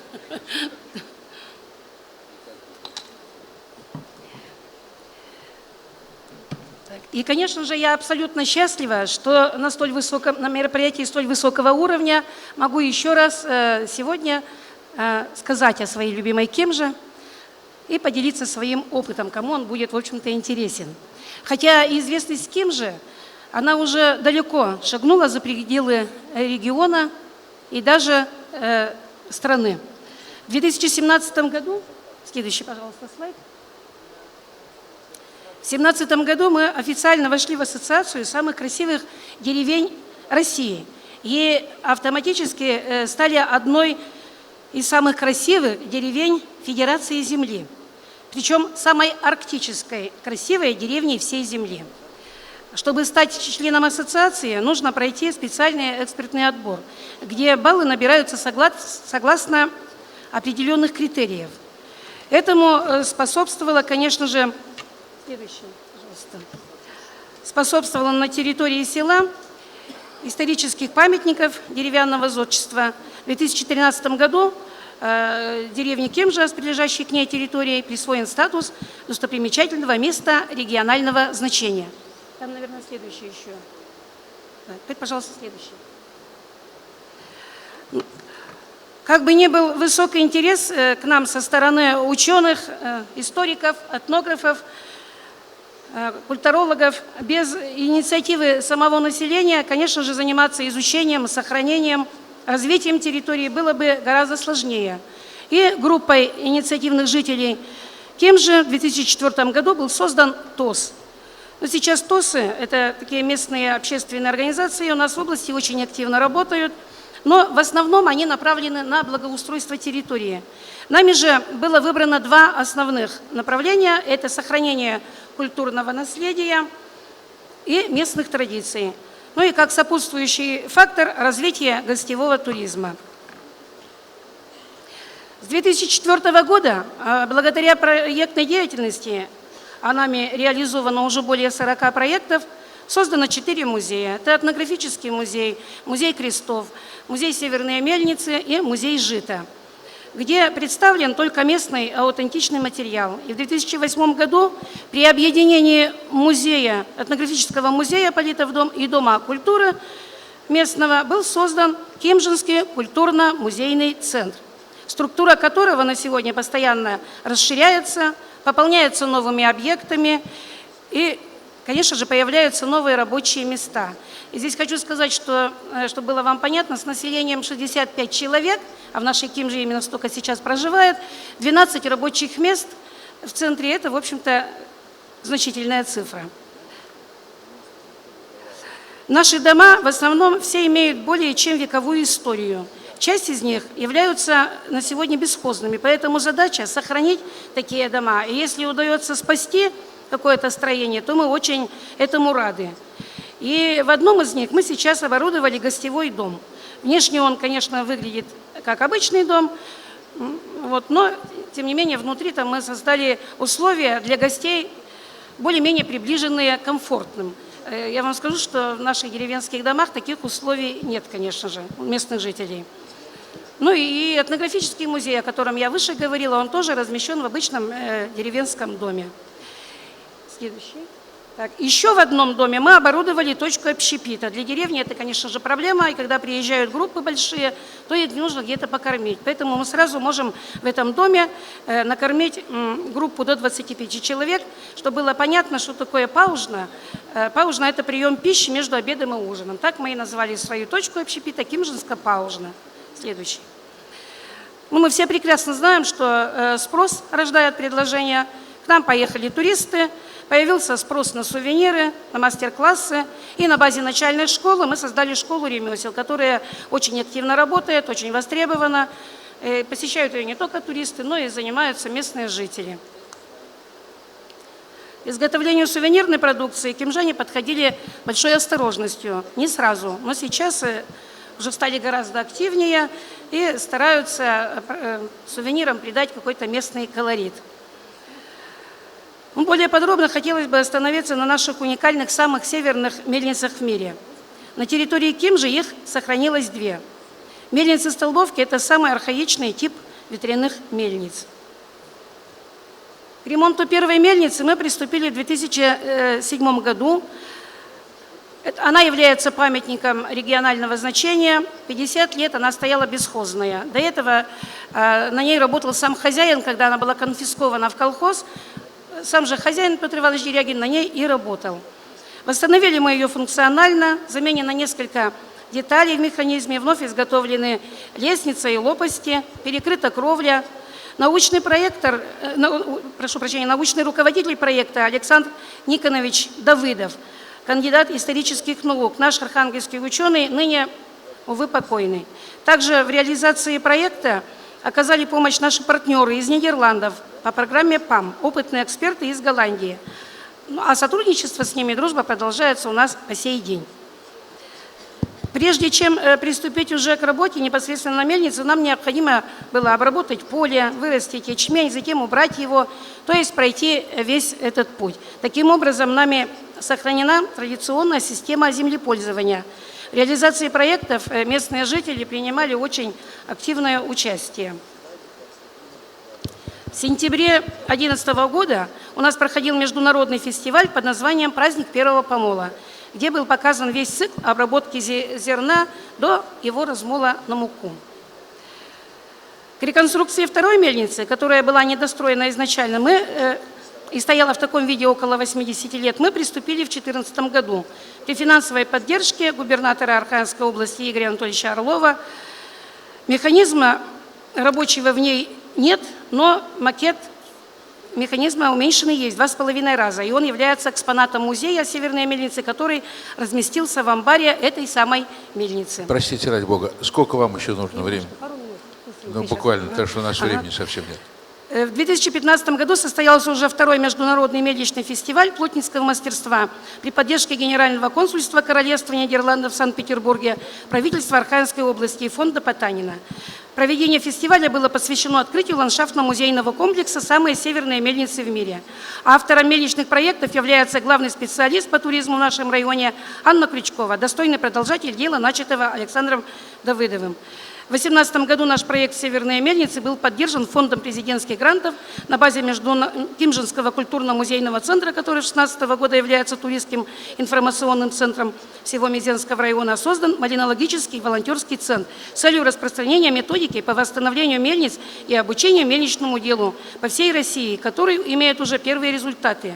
Этим летом были начаты работы по восстановлению мельницы в соседней с нами деревне Погорелец. Также выполнены противоаварийные работы на мельнице из деревни Боярская Холмогорского района Архангельской области, а непосредственно обучением будет заниматься вновь созданная НКО под названием «Русская малинологическая ассоциация музейных организаций и волонтеров». В помощь этому делу при поддержке фонда Потанина создан сайт «Мельницы России», на котором была собрана большая база информации о мельницах Российской Федерации. Возглавила ассоциацию Анна Крючкова, которая сейчас проходит обучение по программе «Стратегия создания и развития фондов целевого капитала». Еще было... Вы знаете, я хочу просто вас поблагодарить, потому что времени уже нет. Последний слайд. Мы все поняли, вот потрясающе. Спасибо вам огромное. Это еще один пример того, как, что называется, что спасение утопающих – дело рук самих утопающих, потому что… Что не дал озвучить я вам? Ну, что делать? У нас просто совсем нет времени, мы уже на 15 минут превысили наш регламент. Я Сергею Витальевичу предоставлю слово для такого завершения нашей сегодняшней пленарной дискуссии. Прошу вас, Сергей Витальевич. Спасибо большое, Михаил Ефимович. Михаил Ефимович так остановил такой поморский захват пленарного заседания, сейчас такой плавный. На самом деле очень приятно сегодня, что такие большие внушительные делегации из наших северных регионов прибыли сюда, в Республику Коми. И я хочу, завершая наше сегодняшнее пленарное заседание, много чего было сегодня сказано и с научной точки зрения, и с культурной точки зрения, что такое счастье для жителей северных регионов. Я приведу такой один сухой факт, который отражает тысячи и тысячи жизней. В 1943 году, в разгар войны, в городе Воркуте, еще города-то Воркуты не было, а театр драматический, музыкально-драматический, профессиональный уже был создан. И вот мне кажется, именно в этом сегодня и заключается та потребность северян в счастье, которая культура и является проводником как раз-таки этого счастья для северян. Первым режиссером тогда в Воркутинском лагерном музыкально-драматическом театре был главный режиссер тогда Большого Борис Мордвинов, Борис Аркадьевич Мордвинов. И первой постановкой тогда в Гулаговской Воркуте была Сильва Кальмана. И вы знаете, сегодня Север продолжает оставаться такой непростой очень территорией с непростыми климатическими условиями, с непростыми условиями жизни, социально-экономическими факторами. И много-много можно еще продолжать говорить о том, почему сегодня жизнь на севере отличается от жизни в центральной полосе и на юге. И именно поэтому во многом, когда полярная ночь зимой, я помню, что я утром в детстве в городе Ухте, где я родился, уходил в школу, выходил из школы и шел в музыкальную школу, и тоже было темно на улице. Поэтому во многом, конечно, культура и то, что мы с вами делаем сегодня в наших регионах, и помогает качественному экономическому развитию, социальному развитию, развитию промышленности. Ведь не зря когда-то еще в советское время, не так давно, существовала модель, по которой практически все, не практически, а все предприятия участвовали в художественной самодеятельности. Было такое, знаете, немножечко обязательное вовлечение в ту сферу, в которой мы с вами работаем. Сейчас условия поменялись и жизни, и настроение общества, поэтому сейчас уже каждый предпринимает разные меры для того, чтобы это случилось. Но самое важное, конечно, это осознать, что люди, сидящие в зале, мы все с вами и являемся теми, кто помогает людям на каждой территории, которые сегодня собрались здесь, в Сыктывкаре, из 37 субъектов нашей страны, чувствовать себя счастливее, увереннее в жизни и также уверенно смотреть в будущее. Спасибо большое. Спасибо большое, Сергей Витальевич. Коллеги, мы завершаем нашу пленарную сегодняшнюю дискуссию. Я хочу, чтобы на меня уважаемая Евдокия не обижалась. Я хочу сказать, что вот Кимжа – это пример того, как культура становится локомотивом развития региона. И нужно действительно обладать поморским характером, характером людей, которые живут на севере, чтобы создать для собственного небольшого поселения то уникальное по существу учреждение культуры, которое соединяет все. И музей, и гостиницу, и производство. И это важная самозанятость людей, которая определяет очень многие вещи на самом деле. Потому что культура – это ведь, в общем, деятельность человека, который понимает, что он хочет, который знает, чего он хочет добиться в этой жизни, человека, который хочет быть счастливым. Спасибо всем.